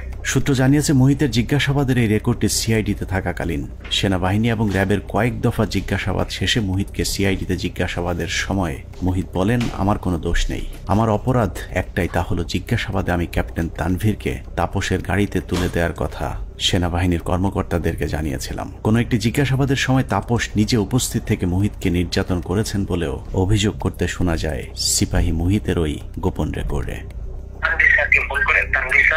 আমি তানভীর স্যারকে পাঠাইছি, তানভীর স্যারকে তার গাড়িতে উঠে দিচ্ছি, উনি যা বলবে তাই। উনি যদি আমি বলে যে আমি ওনাকে পাঠাই না, তাহলে আমার বাড়িটা তিনি বলছি তাপসের কথা, আমাকে এমন পিছনে দিল, দিয়ে আমাকে নিয়ে আবার সেনের ভিতরে রাখলো, রাখার পরে আবার লোকের সাথে তাপস সাহা আসবে, তাপস সাথে নিয়ে আসে তারা এনে বলে স্যার ওই সাবার বেটা সবাই আপনার বলে আপনাকে তানভীরকে রেখে আপনি নিয়ে আসতেন, নিয়ে সে এমন জোরে থাপ্পড় মারলো আমাকে একটা, আমি একটা বাড়িতে বলে গেলাম, উঠাইলো, উঠাই বলছে তুই এই কথা আর কখনো যাতে তোর মুখ দিয়া না আসে। পিলখানা ট্র্যাজেডির ৩৩ ঘন্টা মূলত সেনাবাহিনীর যেসব অফিসার বেঁচে ছিলেন তাদেরকে খুঁজে খুঁজে মারার জন্যই কালক্ষেপণ করা হয়েছিল, যে অভিযানের শেষ হয় তানভীরকে গুম অথবা খুন করার মধ্য দিয়ে। বিএম এর ক্যাডেট দিয়ে দিতে পারতো, 5 জন করে প্রত্যেক বছর এখানে দেওয়া যায়, সেটা যদি না দিতে পারতো তাহলে তাদের দিতে পারতো। কিন্তু এরা তো জানে যে এটা আমার অফিসার না, সে জানে যে এটা আর্মির অফিসার। আপনি থেকে পার্মানেন্ট যদি চলে আসতো তাহলে সে জানতো এটা আমার অফিসার, কোন অবস্থায় মারতো না, মারতে গেলে নিজেদের মধ্যে যুদ্ধ লেগে যেত। পিলখানা ট্র্যাজেডি বলতে আমরা শুধুই 25 থেকে 27 ফেব্রুয়ারির হত্যাকাণ্ডকেই জানি, কিন্তু পিলখানার মূল ট্র্যাজেডির শুরু হয়েছিল বিডিআর অস্ত্র সমর্পণের পর। সিপাহী মুহিতের মতো যারাই মূল ঘটনা তুলে ধরতে চেয়েছিলেন তাদেরকেই ঠান্ডা মাথায় হত্যা করা হয়েছে। 2009 সালের মার্চের 3 তারিখ বিডিআরেরা কাজে যোগ দেওয়ার পর থেকে জিজ্ঞাসাবাদের নামে সেনাবাহিনী মোট 108 জন বিডিআর জওয়ানকে হত্যা করেছে। এদের মধ্যে কয়েকজন ঘটনার পরিকল্পনার সাথে জড়িত, বাকিরা গুরুত্বপূর্ণ সাক্ষী। নিরীহ এসব বিডিআর সদস্যদের মৃত্যুর কারণ, পোস্টমর্টেম রিপোর্ট কিংবা হত্যাকাণ্ডের তদন্ত কোনো কিছুতেই বিডিআর পরিবারকে হস্তক্ষেপ করতে দেওয়া হয়নি। এমনকি গণমাধ্যমে কথা বলা নিয়েও দেয়া হয়েছিল কঠোর নিষেধাজ্ঞা। পিলখানা হত্যাকাণ্ডের পর জিজ্ঞাসাবাদে যারাই সত্য ঘটনা তুলে ধরতে চেয়েছে তাকেই হত্যা করা হয়েছে, কারণ পিলখানা হত্যাকাণ্ডের পরিকল্পনার সাথে সেনাবাহিনী এবং আওয়ামী লীগের কোন কোন ব্যক্তি জড়িত ছিল তা একমাত্র বিডিআর সদস্যরাই জানত, যে কারণে বিডিআরের গুরুত্বপূর্ণ সাক্ষীদেরকে জিজ্ঞাসাবাদের নামে নির্মমভাবে হত্যা করা হয়। আমি কেন 16 বছর জেল খাটলাম, এই জেল খাটার যে কারণ, এই কারণ আজ পর্যন্ত আমি আবিষ্কার করতে পারি নাই। আমার কাছে অত্যন্ত আশ্চর্যের কোয়েশ্চেন ছিল যে একটা নিরপরাধ মানুষকে কিভাবে 16টা বছর একটা দেশের বিচার বিভাগ আটকিয়ে রাখতে পারে। পিলখানার ভিতরে হত্যাকাণ্ডের সময় ভাই একটা পরিষ্কার একটা ছাই রঙের একটা পিকআপ ছিল। আমার সেলিম যেটা বলে, স্যার আমাদের মারার কোনো পরিকল্পনা ছিল না, দেখেন আমিও ইনজুর্ড, মানে রিকোয়েস্টেড গুলি তার হাতে লেগেছিল, আমাকে দেখাইছি, আমি দেখছি, তার কাছে কাগজও ছিল। তো আমি বললাম যে তুমি তো সবারে কাম 1 by 1 বললা, তোর ঘটনা এটা কেন? তো স্যার আমরা তো এর মধ্যে ছিলাম না, আমার কথা ছিল আমাদের পরিকল্পনা একরকম ছিল, এখানে এটা ছিল না, কিন্তু বাইরে থেকে একটা পিক আপ আসে, এই পিক আপ থেকে গুলি করে। তো সেখানে তো স্যার আমাকেও চিনে না, ওই সাদ্দর যে এক লাইনে ছিল, তো গুলিটা সাদ্দের গায়ে লাগে, ওই গুলির একটা অংশ আমার গায়ে লাগে। এইটা করে সম্পূর্ণ বহিরাগত। আমি বিশ্বাস করি এটা ভারত থেকে আসা, যাদেরকে পরে সুন্দর করে পার করে দেওয়া হয়, একটা অংশ চলে যায় গাড়িতে করে আসাদুজ্জামান নূর এলাকার ওই এলাকা দিয়ে, আরেকটা অংশ যায় বিমানে। এই অংশটাকে ফলো করে ডিজিএফআই, তাদেরকে ঢুকতে দেওয়া হয়নি এয়ারপোর্টে। আমি সেটা বের হয়ে যায় অ্যাম্বুলেন্সের মাধ্যমে, আঞ্জুমান মফিজের এই অ্যাম্বুলেন্সের মাধ্যমে চলে যায়। তো এটা সম্পূর্ণ বহিরাগত পরিকল্পনা, সহযোগিতা করে আমাদের কিছু সেনাবাহিনী অফিসার, ভিতরে ছিল কর্নেল শামস তার ব্যাটালিয়নের সদস্য, আর বাইরে তো বললাম রেজানুর কাজ করে নাই। আর আমাদের শেখ হাসিনা যদি থাকে জড়িত, কি কি কাজ করবে, কাজ করতে পারে নাই। তবে আমি মনে করি দায়িত্ব পালনের অনীহা, এই কারণে সবাইকে আইনের আওতায় নিয়ে আসা উচিত। আমাদের দুর্ভাগ্য, মইনুল আমাদের সেনাপ্রধান ছিলেন, এটা আমাদের লজ্জা। পরবর্তীতে সেনাপ্রধান থাকেন জেনারেল মুবিন, ইনিও এই অনাচার করে গেছেন। হত্যাকাণ্ডের সবচেয়ে গুরুত্বপূর্ণ সাক্ষী ছিলেন পিলখানা জামে মসজিদের পেশ ইমাম মাওলানা মোহাম্মদ সিদ্দিকুর রহমান। দরবার হলে সেদিন কি ঘটেছিল তার সবচেয়ে কাছ থেকে তিনিই দেখেছিলেন। সে ছিল মেন সাক্ষী।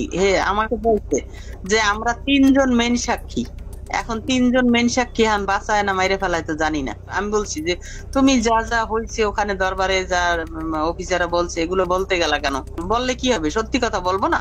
হাসিনা ইচ্ছে করে মারছে, বলবো না? আমি যদি মরে যাই মরে যাবো, তার অসুবিধা। পিলখানা জামে মসজিদের ইমাম সাহেব শুধু দরবার হল নয়, আরো অনেক কিছু সাক্ষী ছিলেন।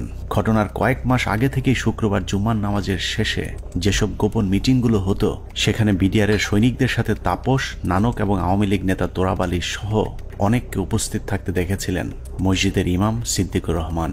এই ডিসেম্বর মাস থেকে প্রতি শুক্রবার আমাদের মসজিদে আসতো, আইসা নামাজ পড়ে তারপর বলতো কি, মহাজন সাহেব, ইমাম সাহেব আপনারা যান, মহাজন সাহেব আপনি পরে এসে একটু মসজিদ আটকাইয়েন, আমরা একটু কথা বলি।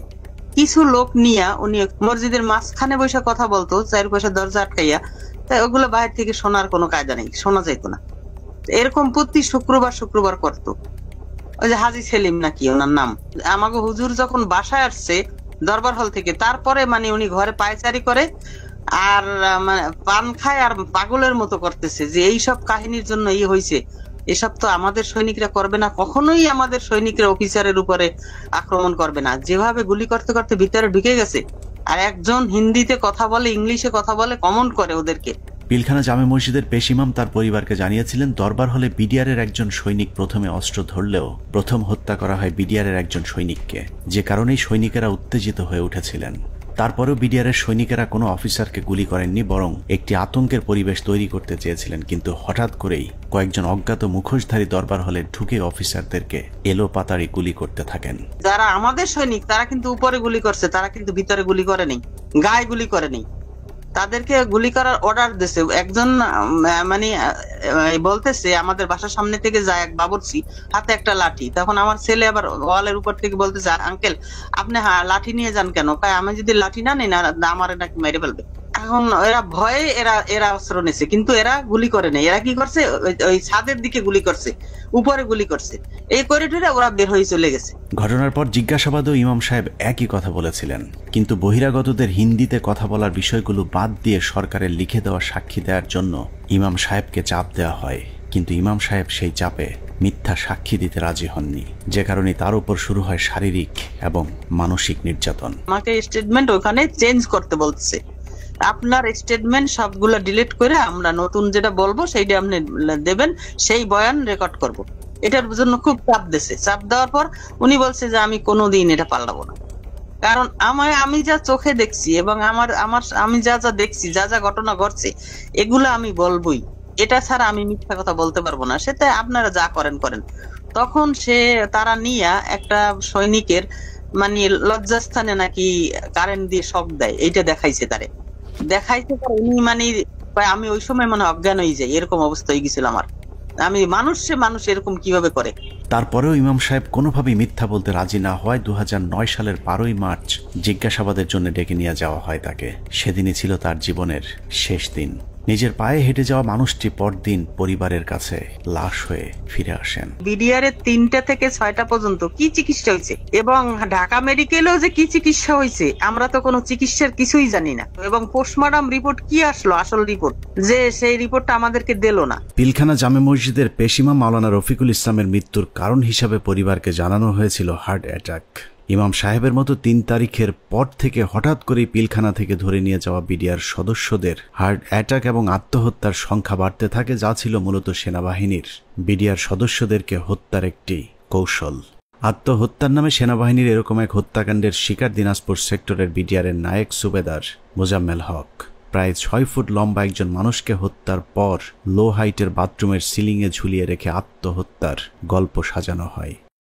মেজর আসাদ স্যার মারা গিয়েছিলেন, লেফটেন্যান্ট কর্নেল কায়সার স্যার ওনার কিলারদেরকে আইডেন্টিফাই করা, তারপরে আমাদের খুব গুরুত্বপূর্ণ একজন ভালো মানুষ সেন্ট্রাল সুবেদার মেজর নুরুল ইসলাম, উনার হত্যাকাণ্ডে খুনে কারা ছিল, তারপরে মেজর সালাম।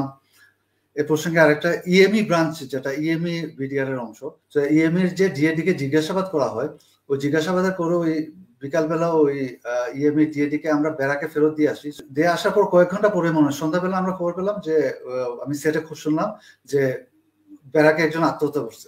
পিলখানা হত্যাকাণ্ডের মাস 3 আগে থেকে যেসব মিটিংগুলো হতো, এরকম গোপন 2-1টি মিটিংয়ে উপস্থিত ছিলেন ডিএডি হাবিব। আওয়ামী লীগ নেতা এবং বিডিআরের কিছু সদস্যের গভীর ষড়যন্ত্র বুঝতে পেরে সে মিটিংয়ের গুরুত্বপূর্ণ কিছু আলোচনা গোপনে রেকর্ড করেছিলেন, যে কারণে পিলখানা হত্যা মামলায় ডিএডি হাবিবের গুরুত্বপূর্ণ জবানবন্দি পাওয়া যেত। কিন্তু জিজ্ঞাসাবাদের নামে তাকে 2009 সালে হত্যা করা হয়।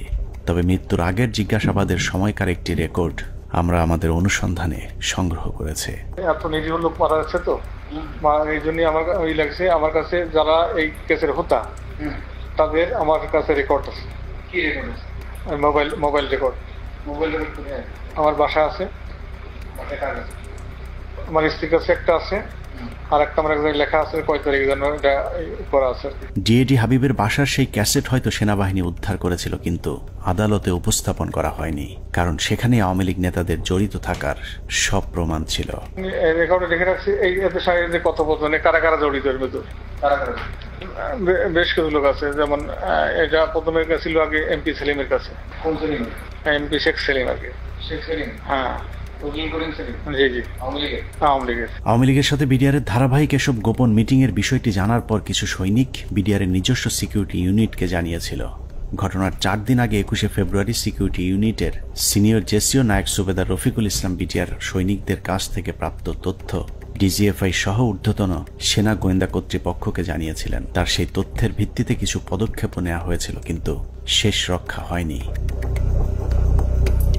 সুবেদার রফিকুল ইসলামকে প্রথমে ঘটনার গুরুত্বপূর্ণ সাক্ষী হিসেবে অন্তর্ভুক্ত করা হয়েছিল, কিন্তু হত্যাকাণ্ডে সেনাবাহিনীর সম্পৃক্ত থাকার বিষয়টি ধামাচাপা দিতে ঘটনার প্রায় 2 মাস পরে তাকে আটক করা হয়। কিন্তু মামলার প্রথম চার্জশিটে সুবেদার রফিকুল ইসলামের নাম না থাকা সত্ত্বেও সম্পূরক চার্জশিটের মাধ্যমে তাকে 12 নম্বর আসামি হিসেবে অন্তর্ভুক্ত করা হয়।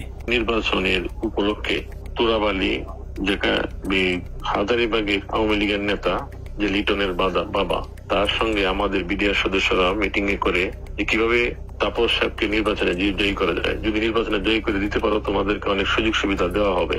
এর উপর বেসিস করে আমাদের কিছু অসৎ সদস্য তাপসের বাসায় যায় এবং সেখানে তাপস তাদেরকে তার নির্বাচনী কাজকর্ম করার কথা বলে এবং তাদের যে সমস্ত তারা কিছু দাবি দেওয়া পেশ করে, সেই দাবি দেওয়া গুলা পুরা হবে বলে তাদেরকে আশ্বাস দেয়।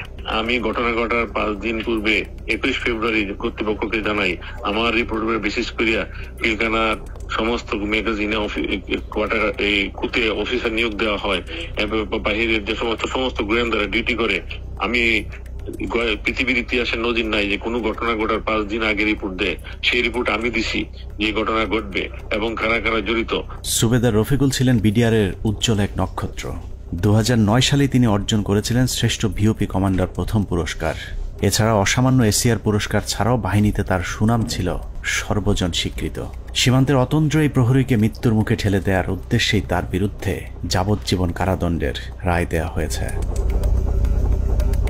পিলখানা হত্যাকাণ্ডের আগে আওয়ামী লীগের যেসব গোপন মিটিং হয়েছিল সেই মিটিংয়ে অংশ নিয়ে আরেকজন সিপাহী সেলিম রেজা। 2009 সালে জিজ্ঞাসাবাদের সময় রেকর্ড করা সেলিম রেজার বক্তব্যটা অত্যন্ত গুরুত্বপূর্ণ। স্যার, আমি নির্বাচনের আগে ব্যারিস্টার ফজলুর তাপস বিডিআর কেন্দ্রে মসজিদে নামাজ পড়তে আসতেন। ওখানে আসার পরে captain colonel Shams, captain colonel Furqan, major Reza ওনারা কথা বলতেন। আমিও এখানে ছিলাম, আমিও মাঝে মধ্যে তাদের সাথে কথা বলতাম। এই কথা বলার এক পর্যায়ে নির্বাচনের কিছু আগে আমার তাপস সাহেব পিলখানার ভিতরে এসে নির্বাচনী ঘোষণা শুরু করে। তখন বলে বিডিআরের তো অনেক সমস্যা আছে, তো আমরা এগুলো ক্ষমতায় গেলে সমাধান করে দেবো, তো এখানে বেশি কথা বলা যায় না, তো আপনারা আমার বাসায় আসেন। এই চলে গেল। এরপরে যখন নির্বাচন হয়ে গেল, নির্বাচন হয়ে যাওয়ার পরে ক্যাপ্টেন কর্নেল শামস উদ্বুদ্ধ করলো আমাদেরকে, তোমরা যে কথা বললে তো তোমাদের দাবি দেওয়া তো কেমন কিছু হলো না। এখন আমি একটা প্ল্যান করে দিচ্ছি, তোমরা সেই প্ল্যান মোতাবেক শেখ সেলিমের বাসায় যাবা, তোমাদের দাবি দেওয়া জানিয়ে আসবা, আর যা যা করা লাগে আমি করে দেবো সবকিছু। জিজ্ঞাসাবাদে সেলিম রেজা জানিয়েছিলেন তাপস সেলিমদের সাথে গোপন বৈঠকে বিডিআর সদস্যদেরকে বলা হয়েছিল দরবার হলে শুধুমাত্র বিডিআর ডিজিকে জিম্মি করলেই শেখ হাসিনা তাদের সব শর্ত মেনে নেবেন। কিন্তু দরবার হলে যখন অফিসারদেরকে গুলি করে হত্যা করা শুরু হয় তখন সেলিম রেজা বহিরাগত খুনিদের বিরুদ্ধে অস্ত্র তুলে ধরেছিলেন, যে কারণে তিনিও গুলিবিদ্ধ হন। পিলখানার ঘটনায় সেলিম রেজার গুলিবিদ্ধ হয়ে হাসপাতালে ভর্তি হবার প্রমাণও আমাদের কাছে রয়েছে।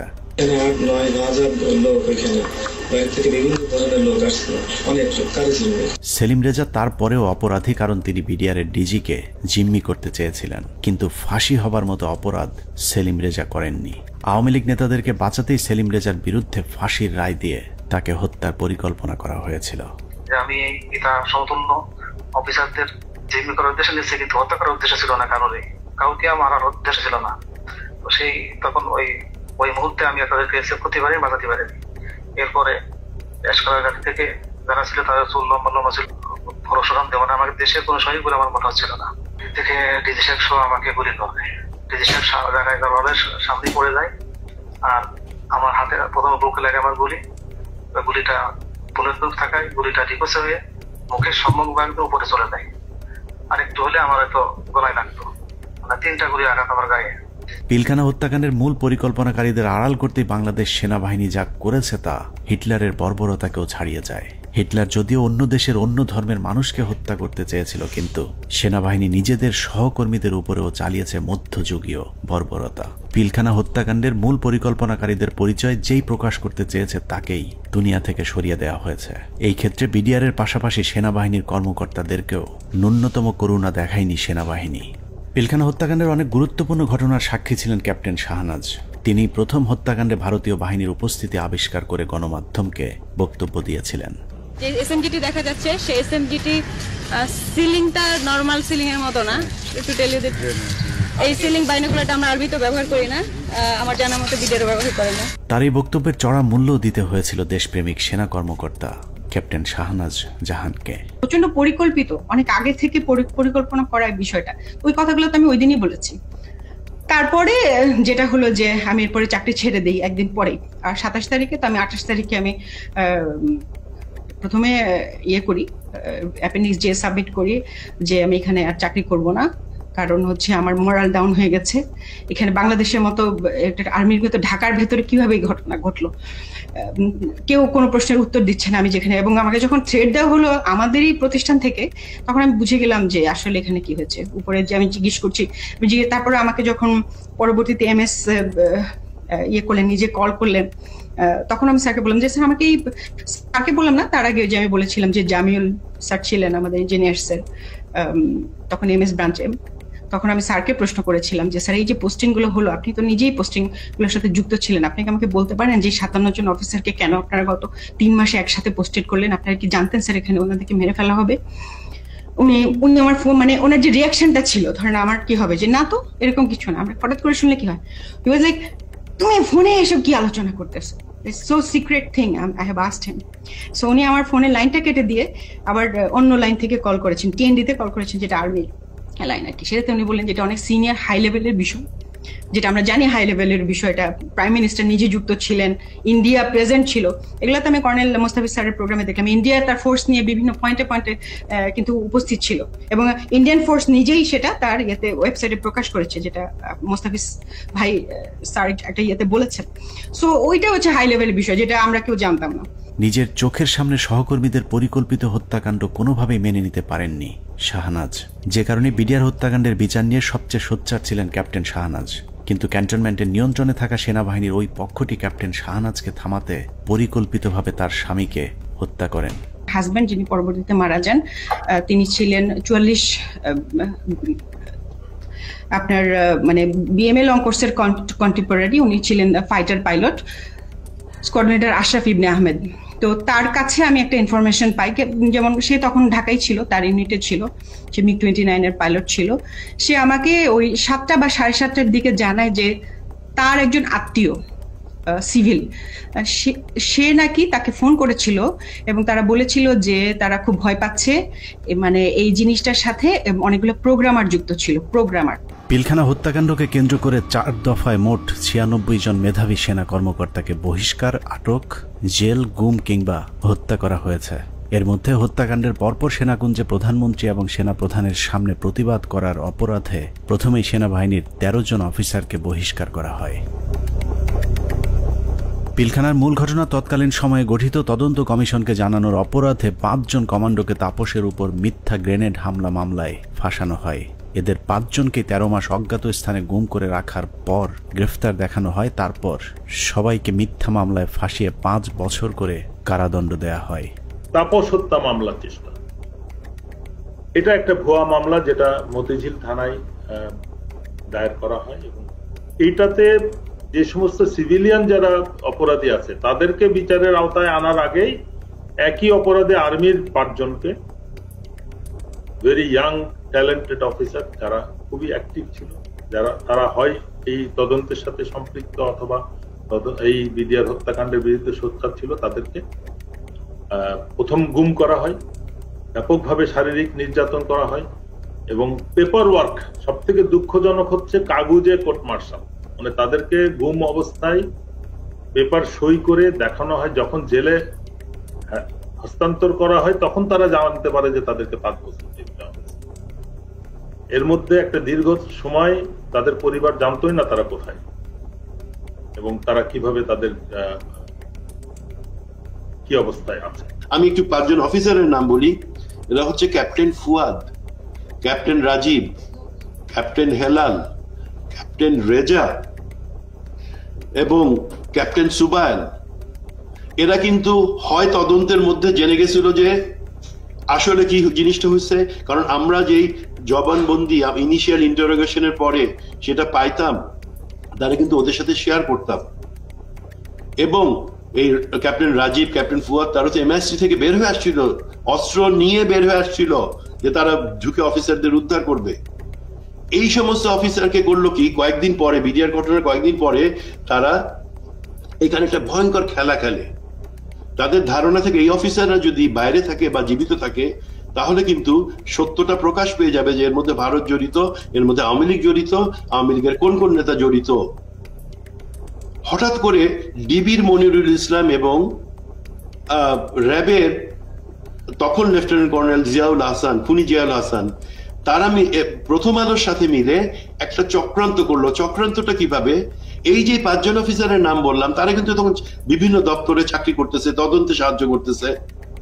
তারা বেশি সবাই কমান্ডো, সবাই বাংলাদেশ সেনাবাহিনীর সব থেকে প্রশিক্ষিত অফিসার, পেশাদার অফিসার, তারা কাজ করতেছে তাদের অফিসে।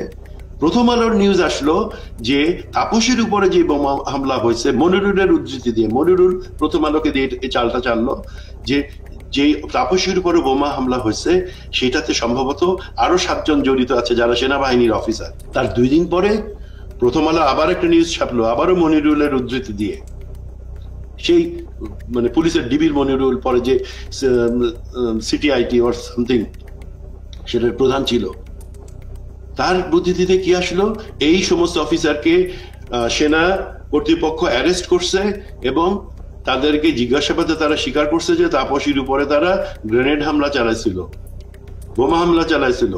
ওয়ারাস তখনও কিন্তু সে অফিসাররা পেপার দেখে, তারা অফিসে বসে পেপার দেখে দেখতেছে, প্রথম আলো লিখছে যে তাদেরকে নাকি অ্যারেস্ট করা হয়েছে কয়েকদিন আগে এবং তারা নাকি স্বীকারোক্তিমূলক জবানবন্দি দিছে যে তারা তাপসকে হত্যার চেষ্টা করছিল। তৃতীয় দফায় 2009 সালের সেপ্টেম্বর মাসে ব্রিগেডিয়ার জেনারেল আজমি সহ 7 জনকে বহিষ্কার করা হয়, যাদেরকে পরবর্তীতে লম্বা সময় গুম রেখে নির্যাতন করা হয়েছে। সবশেষ বিডিআর হত্যাকাণ্ড নিয়ে সরব ছিলেন এরকম অন্য কর্মকর্তাদেরকে চিহ্নিতকরণের কাজ চলতে থাকে।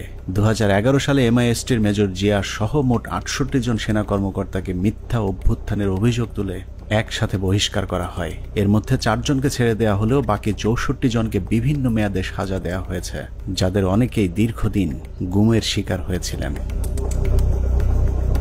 সবচেয়ে মর্মান্তিক পরিণতি হয়েছিল মেজর জেনারেল রফিক এবং কর্নেল শহীদের, যারা দুজন শেষ মুহূর্ত পর্যন্ত বিডিআর হত্যাকাণ্ডের মূল রহস্য উদ্ঘাটনের চেষ্টা চালিয়ে যাচ্ছিলেন। এই দুজন কর্মকর্তাকে যশোর থেকে জরুরি ভিত্তিতে প্রধানমন্ত্রী PSO-FDর আদেশে ঢাকায় আসতে বলা হয়। হেলিকপ্টারে ঢাকায় আসার পথে সুপরিকল্পিতভাবে দুজনকেই হেলিকপ্টার ক্র্যাশের নাটক সাজিয়ে হত্যা করা হয়। পিলখানা হত্যাকাণ্ডের শেষ শিকার ক্যাপ্টেন তানভীরকে শেখ তাপসের গাড়িতে তুলে দেওয়ার পর তার ভাগ্যে কি ঘটেছে সেটা নিয়েও সেনাবাহিনী কোনো তদন্ত হতে দিতে চায়নি, যে কারণেই অন্য একজনের লাশ ক্যাপ্টেন তানভীর বলে দাফন করা হয়। সেনাবাহিনীর পক্ষ থেকে অপরিচিত একজনের কবরে তানভীরের নাম ফলক বসিয়ে দেওয়া হয়, কিন্তু তানভীরের পরিবার এখনো প্রিয় মানুষের অপেক্ষায়। বললো এখন যদি তুই বাঁচতে চাস তাহলে তুই একটা লাশ নে। এখানে আমার শ্বশুর শাশুড়ি কোনোভাবেই তো মেনে নিল না, এমনকি ওই প্রোগ্রামে আমার আম্মুকে বলল যে আপনাকে ইয়ে করা হবে, MP করে দেওয়া হবে। আমার আম্মু ওখানে দাঁড়ালোই না। হ্যাঁ, আমার আম্মু চলে আসলো, 2টা ডেড বডি দাফন হলো। তো মেজর গাজ্জালি ভাইয়ের একটা লাশ দাফন হলো 653 নাম্বার ওনার কবরটা। ওনার শাশুড়িকে হচ্ছে পরবর্তীতে আওয়ামী লীগের MP করা হলো। আমার আম্মু তো ডিনাই করলো, আমার আম্মু এটা মেনে নিল না। আর আমার শ্বশুরকে বললো যে আপনার ফরেন মিনিস্ট্রিতে জব দিবে। আমার দেবরকে ও তো দেশের বাইরে থাকে, বললো যে তাকে আনানো হোক, তাকে হচ্ছে সরাসরি ক্যাপ্টেন হিসাবে ঢুকিয়ে দিবে আর্মিতে। আমাদের আসলে কোনো ফ্যামিলি আমরা কম্প্রোমাইজড কখনোই হইনি। পিলখানা হত্যাকাণ্ডে একজন সামরিক গুরুত্বপূর্ণ সাক্ষীকে হত্যা করা হয়েছিল। তিনি হলেন নাসির উদ্দিন আহমেদ পিন্টু। পিলখানা হত্যাকাণ্ডে বিএনপিকে জড়াতেই আটক করা হয় পুরান ঢাকার জনপ্রিয় এই বিএনপি নেতাকে। এরপর জেলখানায় বিডিআর মামলার আসামিরা তাকে গুরুত্বপূর্ণ তথ্য জানিয়েছিলেন, যে কারণেই পিন্টুকে পরিকল্পিতভাবে হত্যা করা হয়। জেলখানায় যখন এরা এত তথ্য দিত আমাকে, তখন আমি খুব বিব্রত অবস্থায় পড়ি, কারণ আমি তো আসলে কিছুই করতে পারবো। আমি তাদেরকে বলি পিন্টু ভাই আছে, তাকে সব বলো। উনি তো প্রায় প্রতি সপ্তাহে উনি কোর্টে যান, কোর্টে গেলে তথ্যটা পাস করতে পারবেন, তোমাদের দায়িত্ব পিন্টু ভাইকে বলা। আমার বিশ্বাস, আমি ধারণ করি পিন্টু ভাই সকল তথ্য জানতেন জেলে থাকে, যে সবাই ওখানে আছে, এই জানার জন্য পিন্টু ভাই মারা গেছেন জেলে। হত্যাকাণ্ডের সব সাক্ষীদের নিশ্চিহ্ন করার এই পরিকল্পনা ছিল অত্যন্ত সুদীর্ঘ, বিস্তৃত। বিডিআর সদস্যদেরকে জিজ্ঞাসাবাদের নামে ধরে নিয়ে যাওয়া সেনা কর্মকর্তা, সিআইডির কর্মকর্তা আব্দুল কাহার আকন্দ সহ অন্য কর্মকর্তারা ডেথ সার্টিফিকেট এবং পোস্টমর্টেমের সাথে জড়িত সকলেই ছিল এই পরিকল্পনার অংশ। পিলখানা হত্যাকাণ্ডের সব সাক্ষীদের মুখ বন্ধ করবার পর শুরু হয় বিচার, যে বিচারের নামে বিডিআরের 18,519 জন জওয়ানের সাথে ইতিহাসের নিষ্ঠুরতম নৃশংসতা চালানো হয়েছে। এই মামলায় মূল পরিকল্পনাকারীদের বাঁচিয়ে দিয়ে সাক্ষীদেরকে করা হয়েছে খুন, খুনিদের করা হয়েছে সাক্ষী আর চোখে দেখেনি এমন সাক্ষীদের বর্ণনাতেই হয়েছে ফাঁসির রায়। উদুরপিণ্ডি বুদর ঘাড়ে চাপিয়ে সেনাবাহিনী তাদের অপকর্মের দায় চাপিয়ে দিয়েছে নিরীহ বিডিআরদের উপর। বিচারের নামে বিডিআরের উপর কতটা অবিচার করা হয়েছে তা দেখতে আমরা 2-1 ফাঁসির আসামির বিচারের নমুনা তুলে ধরলেই সবকিছু দিনের মতো পরিষ্কার হয়ে যাবে, যার শুরুটা করব পিলখানা হত্যা মামলার 1 নম্বর আসামিকে দিয়ে। অনুসন্ধানের শুরুতেই ডিএডি সৈয়দ তৌহিদের কথা বলেছিলাম, যিনি পিলখানা হত্যা মামলার 1 নম্বর আসামি। বলা হয়েছে পিলখানা হত্যাকাণ্ডের মূল পরিকল্পনাকারী তিনি। তার ব্যাপারে একটা গল্প সাজানো হয়েছিল। ডিএডি তৌহিদ নাকি ছিলেন জাহাঙ্গীর কবির নানকের বাল্যবন্ধু, তার সাথে মিলেমিশেই ঘটানো হয়েছে পিলখানা হত্যাকাণ্ড। এখন প্রশ্ন হলো, নানকের সাথে মিলেমিশে যদি ডিএডি তৌহিদ হত্যাকাণ্ড ঘটিয়ে থাকেন, তাহলে তৌহিদের যদি ফাঁসি হয়, নানক কিভাবে বেঁচে গিয়েছিলেন? আমার হাজবেন্ড কোনো মন্ত্রী, কোনো এমপি কারো বাসায় যায় নাই, কোনো মিটিং এ তার নাম নাই, কোথাও সে নাই। প্রধানমন্ত্রীর কাছে সে গেছে, এইখান থেকেই তার শুরু হলো। প্রধানমন্ত্রীর কাছে সে কিভাবে গেল, তাকে কিভাবে নিয়ে যাওয়া হইলো, পরবর্তীতে সে কি করলো সবকিছুই তো কাগজে কলমে আসছে, তারপরও কেন তাকে 1 নম্বর আসামি বানাইয়ে এত বড় শাস্তি দেওয়া হইলো? ভারতের পরিকল্পনার শেখ হাসিনার পরিচালনায় পিলখানায় যে নাটক মঞ্চস্থ করা হয়েছিল সেই নাটকে 25 তারিখ বিকেলের শুটিংটুকু বাদ দিলে পুরো নাটকে ডিএডি তৌহিদকে আর কোথাও দেখা যায়নি। তৌহিদ যখন প্রধানমন্ত্রীর আদেশে বিডিআরের ডিজি হয়েছিলেন সেই সময়টাতে তৌহিদের পরিবার জিম্মি হয়েছিল পিলখানায় আসা বহিরাগত সন্ত্রাসীদের হাতে। দরজা ভেঙে ফেলে আমার দিকে এবং আমার ছেলে মেয়ের দিকে অস্ত্র তাক করে আবার একইভাবে তারা বাসার ভিতরে আপনার খুঁজতে থাকে আমার হাজবেন্ডকে। পরবর্তীতে আমি আমার হাজবেন্ডকে আমি ফোন দিয়ে বলি যে এইভাবে বিদ্রোহীরা আমার বাসায় আসতেছে, বিডিআরের পোশাক পরা, মুখোশ পরা, আমি তো চিনি না, এরা তোমার ঠিকানা জানতে চায়, না জানাই দিলে আমাদেরকে মেরে ফেলবে, হুমকি দিতেছে। তারপরেও ধরুন ডিএডি তৌহিদ মূল পরিকল্পনা করেছিল, কিন্তু তার বিরুদ্ধে যে অভিযোগ আনা হয়েছে সেখানেও নাটকের পর নাটক সাজানো হয়েছে। ডিএডি সৈয়দ তৌহিদের ফাঁসি হয়েছে মেজর আসাদ হত্যার হুকুমের আসামি হিসেবে, যার সাক্ষীর উপর ভিত্তি করে ডিএডি তৌহিদের ফাঁসির রায় হয়েছে সেই সিপাহীর নাম আনোয়ার হোসেন। সিপাহী আনোয়ার তার দণ্ডবিধির 164 ধারা জবানবন্দিতে বলেছেন ডিএডি তৌহিদের নির্দেশে মেজর আসাদকে হত্যা করা হয়েছে। সিপাহী আনোয়ার তার জবানবন্দিতে বলেছেন 25 ফেব্রুয়ারি আনুমানিক 9:50 সময় ডিএডি তৌহিদ স্যার এসে উত্তেজিত হয়ে নির্দেশ দেন যে তোমরা সকলে অস্ত্রাগারে গিয়ে অস্ত্র নিয়ে আর্মি অফিসারদের খতম করো। ওই সময় আমাদের অফিসের সামনে মার খেতে থাকা মেজর আসাদ স্যার বলেন আমাকে বাঁচাও, ওরা আমাকে মারছে বলে দৌড়ে দোতলার সিঁড়ির কাছে পড়ে যান। আমি এই দৃশ্য দেখে খুব দ্রুত তার কাছে যাই, তখন তিনি বলেন আমি মেজর আসাদ, ওরা আমাকে মেরে ফেলবে, আমাকে একটু বাঁচাও ভাই, আমাকে উপরে নিয়ে চলো। আমি তখন মেজর আসাদ স্যারকে ধরে উপরে দোতলায় সিও সাহেবের অফিসে নিয়ে যাই। এর কিছুক্ষণ পরে ডিএডি তৌহিদ ওখানে আসেন এবং আসাদ স্যারকে দেখে তাহাদের ফিনিশ বলে রুম থেকে বের হয়ে যায়। সঙ্গে সঙ্গে হাবিলদার বেলায়েত, নায়েক আসাদ, সিপাহী আমিনার মেজর আসাদ স্যারকে গুলি করে হত্যা করে চলে যায়। আমি টেবিলের নিচে লুকিয়ে থাকা অবস্থায় অস্ত্রধারীদের গুলিতে আহত হই। সিপাহী আনোয়ারের সাজানো গোছানো এই স্ক্রিপ্টটি শুনে অবিশ্বাস করার কোনো উপায় নেই, কিন্তু সমস্যা হলো হাসিনার পরিচালিত নাটকে যেই ডিএডি তৌহিদকে দিয়ে মেজর আসাদকে হত্যা করানো হয়েছে সেই ডিএডি তৌহিদকে আমরা নাটকের অন্য আরেক জায়গায় আবিষ্কার করেছি। 4 তলায় নিয়ে গেল, টয়লেটের মধ্যে ডিএডি তৌহিদ লুকায় আছে। তো আমি তুমি কি দরবার হলে ছিল না? ও বলল না স্যার আমি দরবার হলে ছিলাম না। লেফটেন্যান্ট কর্নেল কামরুজ্জামান বিডিআর হত্যাকাণ্ডে বেঁচে ফেরা আর্মি অফিসারদের মধ্যে একজন, যার চোখের সামনে বিডিআরের ডিজি সহ বেশ কয়েকজন কর্মকর্তাকে গুলি করে হত্যা করা হয়, যেই গুলিতে তিনি নিজেও আহত হয়েছিলেন। ডিজি মহোদয় জাস্ট ফার্স্ট স্টেপটা দিলেন, এসে ডিজিকে প্রথমে গুলি করলেন, আমারও একটা গুলি লাগলো এখানে এসে।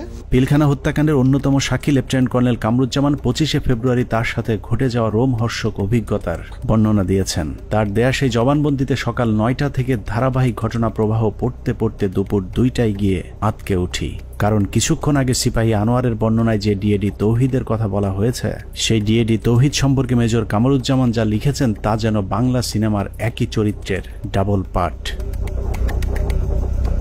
লেফটেন্যান্ট কর্নেল কামরুজ্জামান তার 161-এর জবানবন্দিতে বলেছেন সকাল থেকে তাকে নানাভাবে অপমান, অপদস্থ, ভয়, ভীতি আর মারধরের পর কয়েকজন সিপাহীর সহায়তায় তিনি জীবন বাঁচান। তিনি বলেছেন কয়েকজন সিপাহীর হাত ঘুরে সবশেষ বিডিআর সদস্যরা তাকে সদর ব্যাটালিয়নের 4র্থ তলায় নিয়ে যায়। সেখানে গিয়েই তিনি বাথরুমের ভেতরে লুকানো অবস্থায় ডিএডি তৌহিদকে দেখতে পান। লেফটেন্যান্ট কর্নেল কামরুজ্জামানের তথ্য অনুযায়ী ডিএডি তৌহিদ কামরুজ্জামানকে বাথরুমের ভেতরে লুকানোর সুযোগ করে দিয়ে নিজে জীবনের ঝুঁকি নিয়ে বাইরে বসেছিলেন, আর সেটাই কাল হয়ে দাঁড়িয়েছিল ডিএডি সৈয়দ তৌহিদের। ডিএডি তৌহিদ বাথরুমের ভেতরে লুকিয়ে থাকলে বিদ্রোহীদের নেতা সেজে প্রধানমন্ত্রীর কাছে দেখা করতে যেতে হতো না। কামরুজ্জামানের বক্তব্য যদি সত্যি হয় তাহলে ডিএডি তৌহিদ নির্দোষ, আর যদি মিথ্যে হয় তাহলে লেফটেন্যান্ট কর্নেল কামরুজ্জামানকেও গ্রেফতার করে জিজ্ঞাসাবাদ করতে হবে, কারণ দুজনের বক্তব্যই একই সাথে সত্য হওয়া সম্ভব নয়। ডিএডি তৌহিদ কিভাবে বিদ্রোহীদের নেতা হয়ে প্রধানমন্ত্রীর সাথে দেখা করতে গিয়েছিলেন সেই বর্ণনা খুঁজে পেয়েছে আরেকজন ডিএডির 164 ধারার জবানবন্দিতে। ডিএডি আব্দুর রহিম তার জবানবন্দিতে বলেছেন পিকআপ হতে একজন সৈনিক আমাকে মন্ত্রী আসলে কথা বলার জন্য বললে আমি বলি ভেতরে আরো ডিএডি আছেন। এরপর আমি পিকআপ নিয়ে ডিএডি তৌহিদকে খুঁজতে যাই। সদর ব্যাটালিয়নের 4র্থ তলায় তৌহিদ সাহেবকে দেখতে পাই। তারপর তৌহিদ সাহেব বলেন বাথরুমে আমার প্রাক্তন sector commander lieutenant colonel Kamruzzaman sir লুকিয়ে আছেন।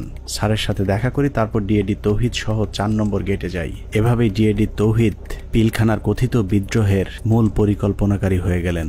ডিএডি আব্দুর রহিম এবং লেফটেন্যান্ট কর্নেল কামরুজ্জামানের জবানবন্দিতে এটা পরিষ্কার যে ডিএডি তৌহিদ 25 তারিখ বিদ্রোহের নেতৃত্ব দেননি, বরং বাথরুমে লুকিয়েছিলেন। যে কারণে পিলখানার ঘটনায় কারো 164 কিংবা 161 ধারার জবানবন্দিতে দরবার হলের কোথাও ডিএডি তৌহিদকে দেখা গেছে এরকম দাবি করেননি।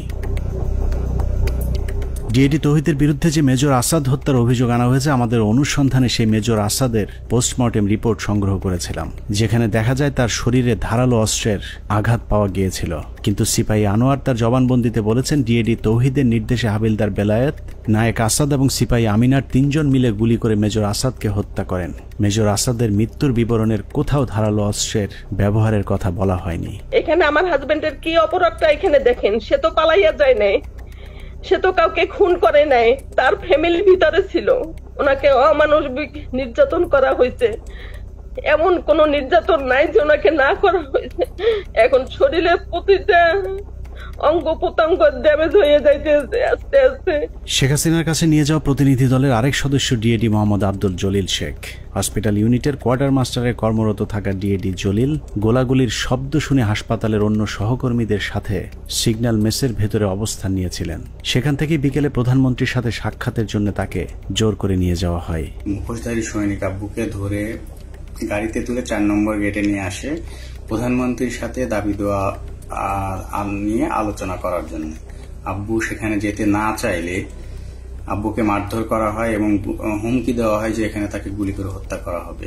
3:30টার দিকে আব্বু আম্মুর ফোনে কল দেন, কল দিয়ে বলেন আব্বুকে যমুনায় নিয়ে যাওয়া হচ্ছে, আমার ছেলে মেয়েগুলোর দায়িত্ব তোমার কাছে দিয়ে গেলাম, আমার ছেলে মেয়েগুলোকে দেখে রেখো। ঘটনার পর থেকে 2 মাস গুম করে রাখার পর ডিএডি জলিলকে গ্রেফতার দেখানো হয়েছিল। এই 2 মাসে জলিলের হাত পায়ের 10 আঙুলের সবগুলো নখ উপড়ে ফেলা অবস্থায় আদালতে তোলা হয়। সেই থেকে 2 পা সোজা করে আর হাঁটার সৌভাগ্য হয়নি ডিএডি আব্দুল জলিল শেখের। র‍্যাব 1 এ নিয়ে অমানসিক নির্যাতন করা হয়। আব্বুর হাত পায়ের নখ উঠাই ফেলা হয়, থেতলে আঙ্গুলগুলো থেতলে ফেলা হয়, পায়ের নখে সুচ ঢোকানো হয়, কারেন্টের শর্ট দেওয়া হয়, পেনিসে। ডিএডি জলিলকে যাদের সাক্ষীর উপর ভিত্তি করে ফাঁসি দেওয়া হয়েছে সেখানে বেশিরভাগ সাক্ষী বলেছে টেলিভিশনে দেখেছি, পত্রিকায় পড়েছি বা অমকের কাছে শুনেছি, কিন্তু কেউ ডিএডি জলিলকে কোথাও কাউকে হত্যা, লুটপাট কিংবা ধর্ষণ করতে দেখেননি। এসব সাক্ষীদের একজন মেজর জায়েদি। তিনি জানিয়েছেন কিভাবে তাকে ডিএডি জলিলের বিরুদ্ধে সাক্ষ্য দেওয়ানো হয়েছে।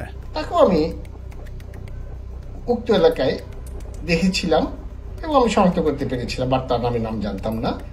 জেনারেল আজিজ, তদানীন্তন Dhaka sector commander colonel Aziz আমাকে জানিয়েছিলেন উক্ত অফিসারের নাম ডিএডি জলিল, তার মুখ ভর্তি দাড়ি ছিল, চাপা দাড়ি।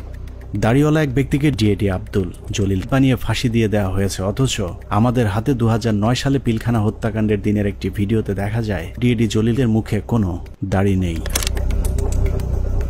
এখন প্রশ্ন আসতে পারে, পিলখানা হত্যাকাণ্ডের সাথে কি তাহলে কোনো বিডিআর সদস্য জড়িত ছিল না?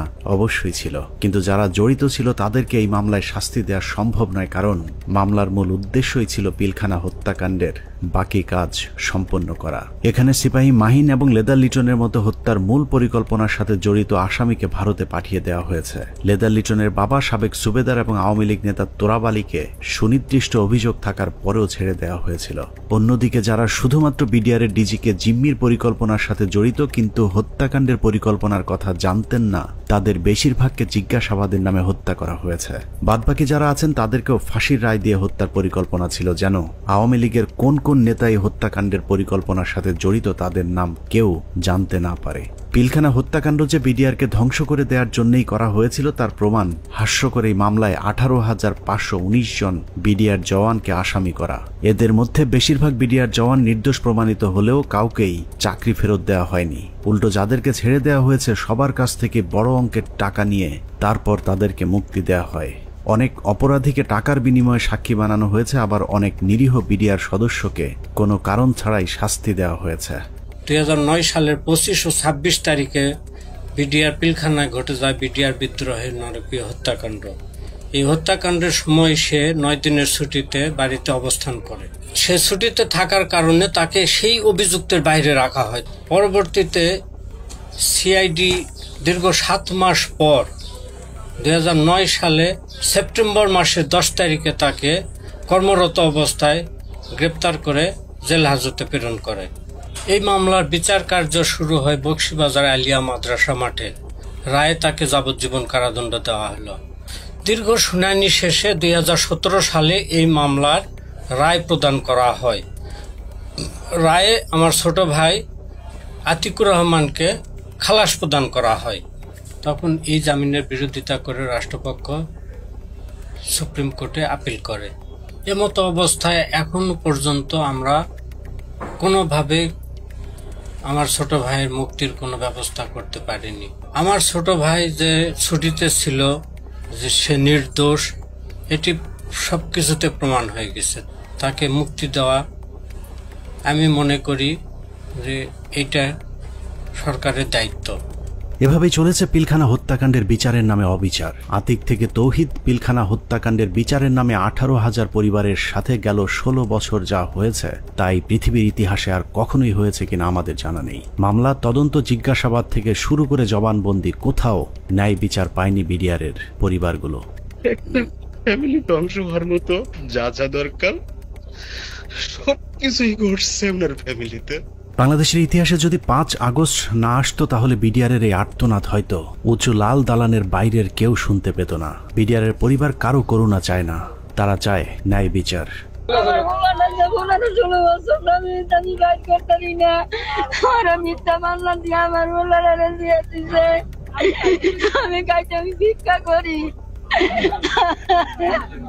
অনেক হয়েছে, আর না।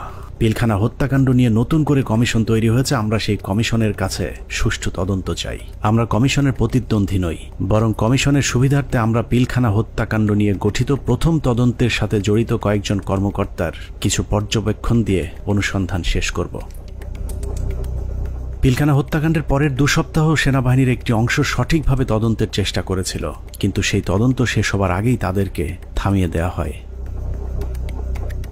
আমি তদন্তকালে যেটা দেখলাম, কিছু বিষয় তদন্তে মনোযোগী হওয়ার কারণে কমিটির অন্যান্যরা আমাকে মোটামুটি একটা হোস্টাইল মেম্বার হিসেবে চিহ্নিত করে এবং অসহযোগিতা শুরু করে এবং আমার কার্যক্রমকে তারা ওপেনলি ডিসক্রেডিট করার চেষ্টা করে।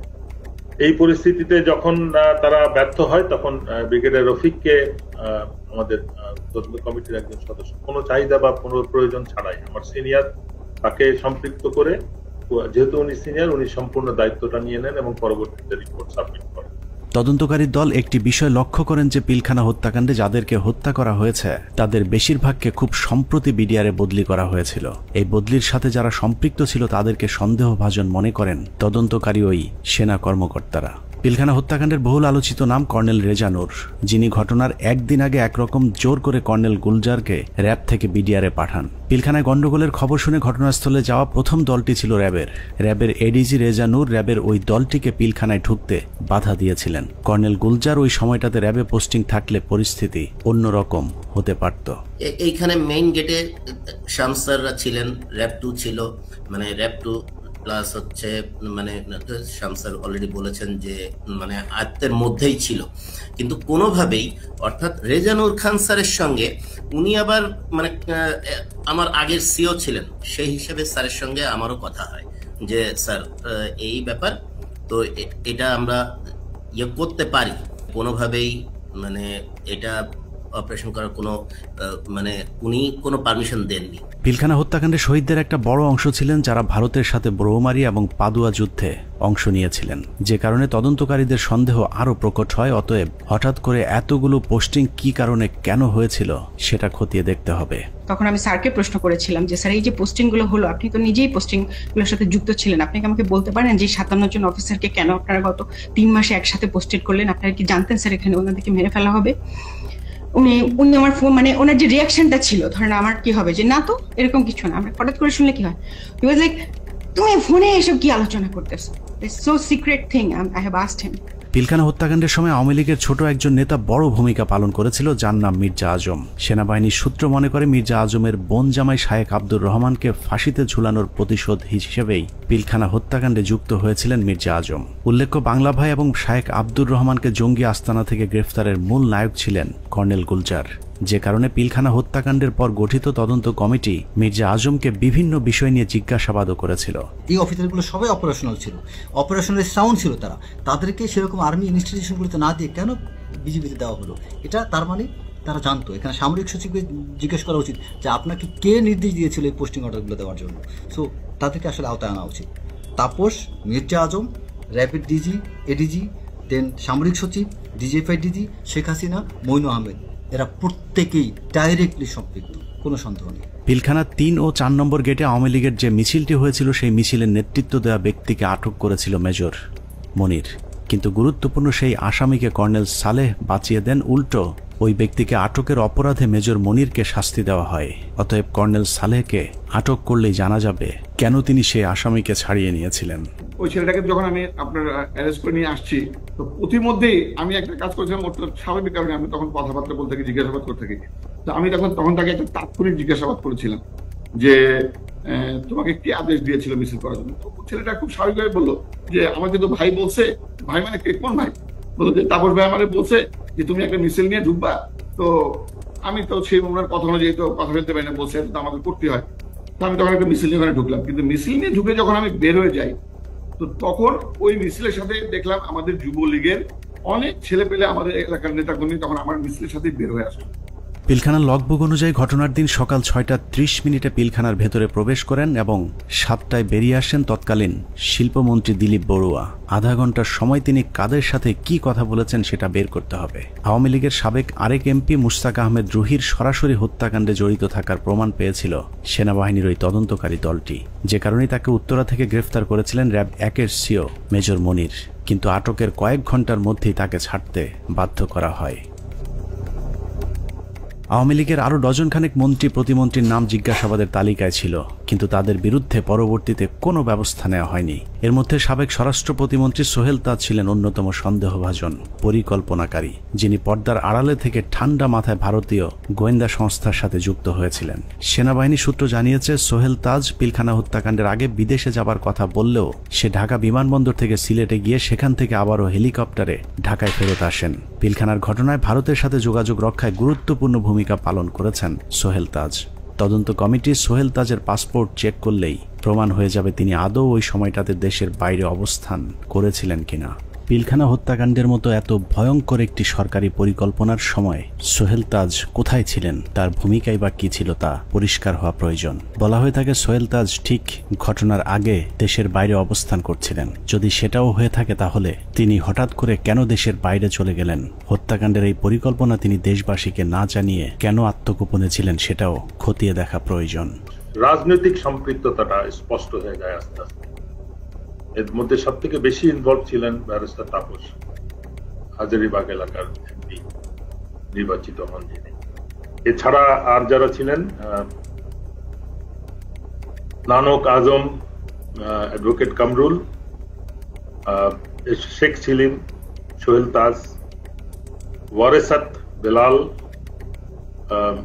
রুহি, দেন মাহবুবা রাগিনী, শেগুপ্তা ইয়াসমিন এমিলি এবং সুবেদার তোরাবালি অবসরপ্রাপ্ত বিজিআরের সদস্য। ভারতীয় পরিকল্পনার বাস্তবায়নের বাংলাদেশ প্রান্তে নেতৃত্ব দিয়েছেন স্বয়ং শেখ হাসিনা নিজে। সকাল থেকে শেখ হাসিনা 3 বাহিনীর প্রধানকে নিয়ে যমুনায় অবস্থান করেছেন। ভারতীয় পরিকল্পনা বাস্তবায়নে শেখ হাসিনা সার্বক্ষণিক ভারতের সাথে যোগাযোগ রক্ষা করেছেন এবং যে কোনো পরিস্থিতিতে শেখ হাসিনাকে বাঁচানোর জন্যও ভারতীয় এয়ারফোর্স প্রস্তুত ছিল বলে প্রমাণ পেয়েছিল সেনা কর্মকর্তারা। 6 প্যারাশুট রেজিমেন্ট, এটা হচ্ছে কি, এটার লোকেশন হচ্ছে কি আপনার কলকাতায় কালীকুমুন্দ এয়ারপোর্টে, এয়ার স্ট্রিপে। ওরা স্পিয়ার হেডের নিরাপত্তা থাকে। ওইখানে একটা কোম্পানি ছিল, ওই কোম্পানি কমান্ডার ছিলেন মেজর কামালদীপ সিং। তাদের একটা রেজিমেন্ট, প্যারাশুট রেজিমেন্ট, 5টার সময় যখন তারা রেডি হয় একটা কোম্পানি, 8টার মধ্যে তাদের একটা ফুল রেজিমেন্ট রেডি হয়। যে রেজিমেন্ট পরবর্তী আমরা জানতে পারি যে ওই রেজিমেন্টের এইম ছিল ঢাকা এয়ারপোর্ট, তেজগাঁও এয়ারপোর্ট এবং গণভবনে অপারেশন করা এবং নিরাপদভাবে তখনকার স্বৈরাচারী প্রাইম মিনিস্টারকে এক্সট্রিকেট করার জন্য। সবশেষ পিলখানা হত্যাকাণ্ডের পরিকল্পনা বাস্তবায়ন এবং হত্যাকাণ্ডের ধামাচাপা দেওয়ার দায়িত্বে যারা ছিল তাদের সবাইকে গ্রেফতার করে বিচারের আওতায় আনতে হবে। সেনা প্রধান হিসেবে জেনারেল মঈনকে এর দায় অবশ্যই নিতে হবে, যিনি শেখ হাসিনার পাশে বসে পিলখানায় সেনা হত্যার ঘটনা পর্যবেক্ষণ করেছিলেন। পিলখানা হত্যাকাণ্ডে সরাসরি সম্পৃক্ত লেফটেন্যান্ট জেনারেল সিনা ইবনে জামালি, যিনি পিলখানার বিভিন্ন গেটে অবস্থান নেওয়া র্যাব ও সেনাবাহিনীর সদস্যদেরকে ভেতরে অভিযান চালাতে বাধা দিয়েছিলেন। তৎকালীন ডিজিএফআই এবং এনএসআই প্রধান দুজনেই এই পরিকল্পনার অংশ। বিশেষ করে ডিজিএফআইয়ের তৎকালীন মহাপরিচালক মেজর জেনারেল মোল্লা ফজলে আকবর হত্যাকাণ্ডের পর খুনিদের পিলখানা থেকে বের করে দেওয়ার বিষয়টি সেনাবাহিনীর চোখের সামনেই ঘটেছে। খুব নাটকীয়ভাবে বিডিআর এর ভেতরে বিভিন্ন ইলেকট্রিসিটি লাইন কেটে দিয়ে গেট খুলে দেওয়া হয় ইচ্ছা করে, যাতে সৈনিকরা পালিয়ে যেতে পারেন। তো সেই সময় আমি বলেছিলাম যে র্যাবের এক অফিসার ক্যাপ্টেন আশিক স্যার, যিনি ইঞ্জিনিয়ার্সে আমাদের সাথে ছিলেন, ক্যাপ্টেন আশিক স্যার আবার আমার সাথে 8 ইঞ্জিনিয়ার্সে চাকরি করেছেন রংপুর ক্যান্টনমেন্টে। এরপর ওনার র্যাবে পোস্টিং পায়, কিন্তু আমি স্যারকে চিনতাম। স্যার কিছু সৈনিককে যখন পালিয়ে যাচ্ছে উনি না বুঝে ওদেরকে ধরে নিয়ে আসেন পিকআপে করে, র্যাবের পিকআপে করে আমাদের আবাহনী মাঠে আসেন। তো ওইখানে কিছু ওই সময় একদম ফার্স্ট হ্যান্ড ওদের মুখ থেকে তো আমরা কিছু সাক্ষী কথাবার্তা শুনে ফেলতে পারি। এই ভয়ে আমি ধারণা করি যে ওখানে আমার মনে আছে যে অনেক অফিসাররা, অনেক সৈনিকরা আমরা দাঁড়িয়ে আছি, ওর মধ্যে স্যার আসলেন পিকআপে করে তাদেরকে নিয়ে। তখন ওই অন্ধকারের ভেতরে এদিকে তো আমরা খুব অস্থির, প্রচন্ড সবাই ইমোশনাল, কি হচ্ছে ভিতরে এগুলো নিয়ে যখন আমরা চিন্তা করছি বা কথা বলছি, সেই সময় দুজন সিনিয়র অফিসার ওনারা দুইটা ক্যাম্প স্টুল নিয়ে এক জায়গায় বসায় এবং ওনাদেরকে দেখে খুবই শান্তই মনে হচ্ছে, খুব একটা যে ওনারা চিন্তিত বা পাইচারি করছেন এরকম না।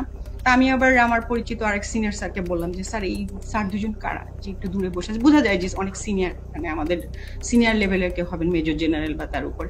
উনি বললেন যে ওই যে ডান পাশে যাকে দেখতেছো উনি হচ্ছে ডিজিএফআই, আর ওই পাশে যে দেখতেছো বাম পাশে উনি ডিজিএনএসএল। এবং ডিজিএফআই যাকে বলেন উনি তখন উঠে এসে বকাঝকা করেন ক্যাপ্টেন আশিক স্যারকে যে তুমি কার পারমিশনে এদেরকে ধরে নিয়ে আসছো। পিলখানার বাইরে থেকে নির্বিঘ্ন হত্যাকাণ্ড চালাতে সহায়তা করেছেন ডিজিএফআই এর মামুন খালেদ, ব্রিগেডিয়ার জেনারেল ইমরুল কায়েস এবং কর্নেল সালেহ, সকলেই মাঠে থেকে পিলখানা হত্যাকাণ্ডের পরিকল্পনা বাস্তবায়ন করেছেন।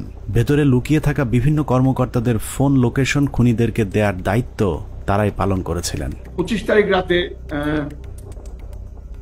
12টার দিকে হবে, আমি তখন মাঠে বসা, আমি ব্রিগেডিয়ার জেনারেল হাকিম, ইমরুল কায়েস ডাইরেক্টর সিপিআইবি, উনি তখন ওই মাঠে আসছিলেন। তো উনি মাঠে এসে বলল যে তোমাদের জানা মতো যদি কেউ থাকে, যে ভিতরে থাকে, তোমাদের কাছে কোনো ফোন আসে, তাহলে সেটা আমাদেরকে জানাও, কারা কারা কিভাবে কি আসে, তো সেটা আমরা জানিয়ে দিব। 44 রাইফেলস ব্যাটালিয়নের অধিনায়ক লেফটেন্যান্ট কর্নেল শামস পিলখানার ভেতরে থেকে মূল নেতৃত্ব দিয়েছেন। মূলত 44 নম্বর ব্যাটালিয়ন পুরো বিদ্রোহের নেতৃত্ব দিয়েছিল, যে কারণে পিলখানা হত্যাকাণ্ডে 44 রাইফেলস ব্যাটালিয়নের কোনো সেনা কর্মকর্তা ওই দিন মারা যায়নি। নিরীহ সিপাহীদেরকে মিথ্যা স্বপ্ন দেখিয়ে বিদ্রোহে অংশ নিতে উদ্বুদ্ধ করা লেফটেন্যান্ট জেনারেল শামস পিলখানা থেকে বাইরে এসেই শেখ হাসিনাকে ধন্যবাদ জানিয়েছিলেন, অথচ ভেতরে তখন 57 সেনা কর্মকর্তার বিকৃত লাশ পড়েছিল। পিলখানা হত্যাকাণ্ডের পুরস্কার হিসেবে লেফটেন্যান্ট কর্নেল শামসকে পরবর্তীতে সেনাবাহিনীর গুরুত্বপূর্ণ পদে পদায়ন করা হয়েছিল, যা অত্যন্ত রহস্যজনক। যে মাননীয় প্রধানমন্ত্রী অ্যাড্রেসটা আসলে সেখানে এদের অস্ত্র জমা দেওয়ার ক্ষেত্রে একটা টনিক হিসাবে কাজ করেছে। আমি মাননীয় প্রধানমন্ত্রীকে আসলে ধন্যবাদ জানাবো। আমাদের হাতে আসা তথ্য বলছে 2009 সালের 25শে ফেব্রুয়ারি পিলখানার দরবার শুরুর ঘণ্টা তিনেক আগে সকাল 6টায় হঠাৎ করে বিডিআরের কেন্দ্রীয় কোতের দায়িত্ব পরিবর্তন করে মেজর রিয়াজকে দেওয়া হয়েছিল, যার বিরুদ্ধে পিলখানা হত্যাকাণ্ডে সম্পৃক্ত থাকার সুনির্দিষ্ট প্রমাণ পেয়েছিল তৎকালীন তদন্তকারী সেনা কর্মকর্তারা। তাকে দ্রুত গ্রেফতার করলে গুরুত্বপূর্ণ তথ্য পাওয়া যাবে। পিলখানা হত্যাকাণ্ডের 2 দিন পর ব্রিগেডিয়ার জেনারেল মইনুল ইসলামকে মেজর জেনারেল পদোন্নতি দিয়ে বিডিআরের ডিজি বানানো হয়েছিল। ডিজি হয়েই হত্যাকাণ্ডের সব আলামত নষ্টের পুরো দায়িত্ব পালন করেছিল মেজর জেনারেল মইনুল ইসলাম। পিলখানায় হত্যাকাণ্ড বাস্তবায়ন, তদন্তে বাধা, জিজ্ঞাসাবাদের নামে সৈনিক এবং সেনাবাহিনীর কর্মকর্তাদের নির্যাতনের দায়িত্ব পালন করেছে এমন আরও কয়েকজনের তালিকা আমাদের হাতে এসেছে। এদের মধ্যে র্যাব 2 এর তৎকালীন CEO lieutenant colonel Salahuddin Bir Protik, brigadier general Moazzem, brigadier Saidur Rahman, brigadier Mukim, colonel Imran Ibne Rouf, lieutenant colonel Sharafat, যারা 57 সেনা কর্মকর্তা হত্যার আসল রহস্য ধামাচাপা দিতে সেনাবাহিনীর 96 জন এবং বিডিআরের অসংখ্য পরিবারের উপর চরম জুলুম নির্যাতন চালিয়েছেন। 16 বছরে বিডিআরের এরকম অনেক পরিবার আছে যারা পেট বাঁচাতে রাস্তায় ভিক্ষা করতে নেমেছে। আমাদের অনুসন্ধানে কোনো অপরাধীকে বাঁচাতে চাইনি কিংবা নির্দোষীকে ফাঁসাতেও চাইনি। আমরা আসলেই একটা সুষ্ঠু তদন্ত সাপেক্ষে বিচার চাই, যেই বিচারে শুধুই বিডিআর নয়, সব খুনিদের বিচার হবে। নিরীহ বিডিআরদেরকে দ্রুত মুক্তি দেওয়া হবে এবং যারা নিরপরাধ ছিল তাদেরকে আবারও চাকরি সহ সকল সুযোগ সুবিধা ফেরত দিতে হবে। আল্লাহ হাফেজ।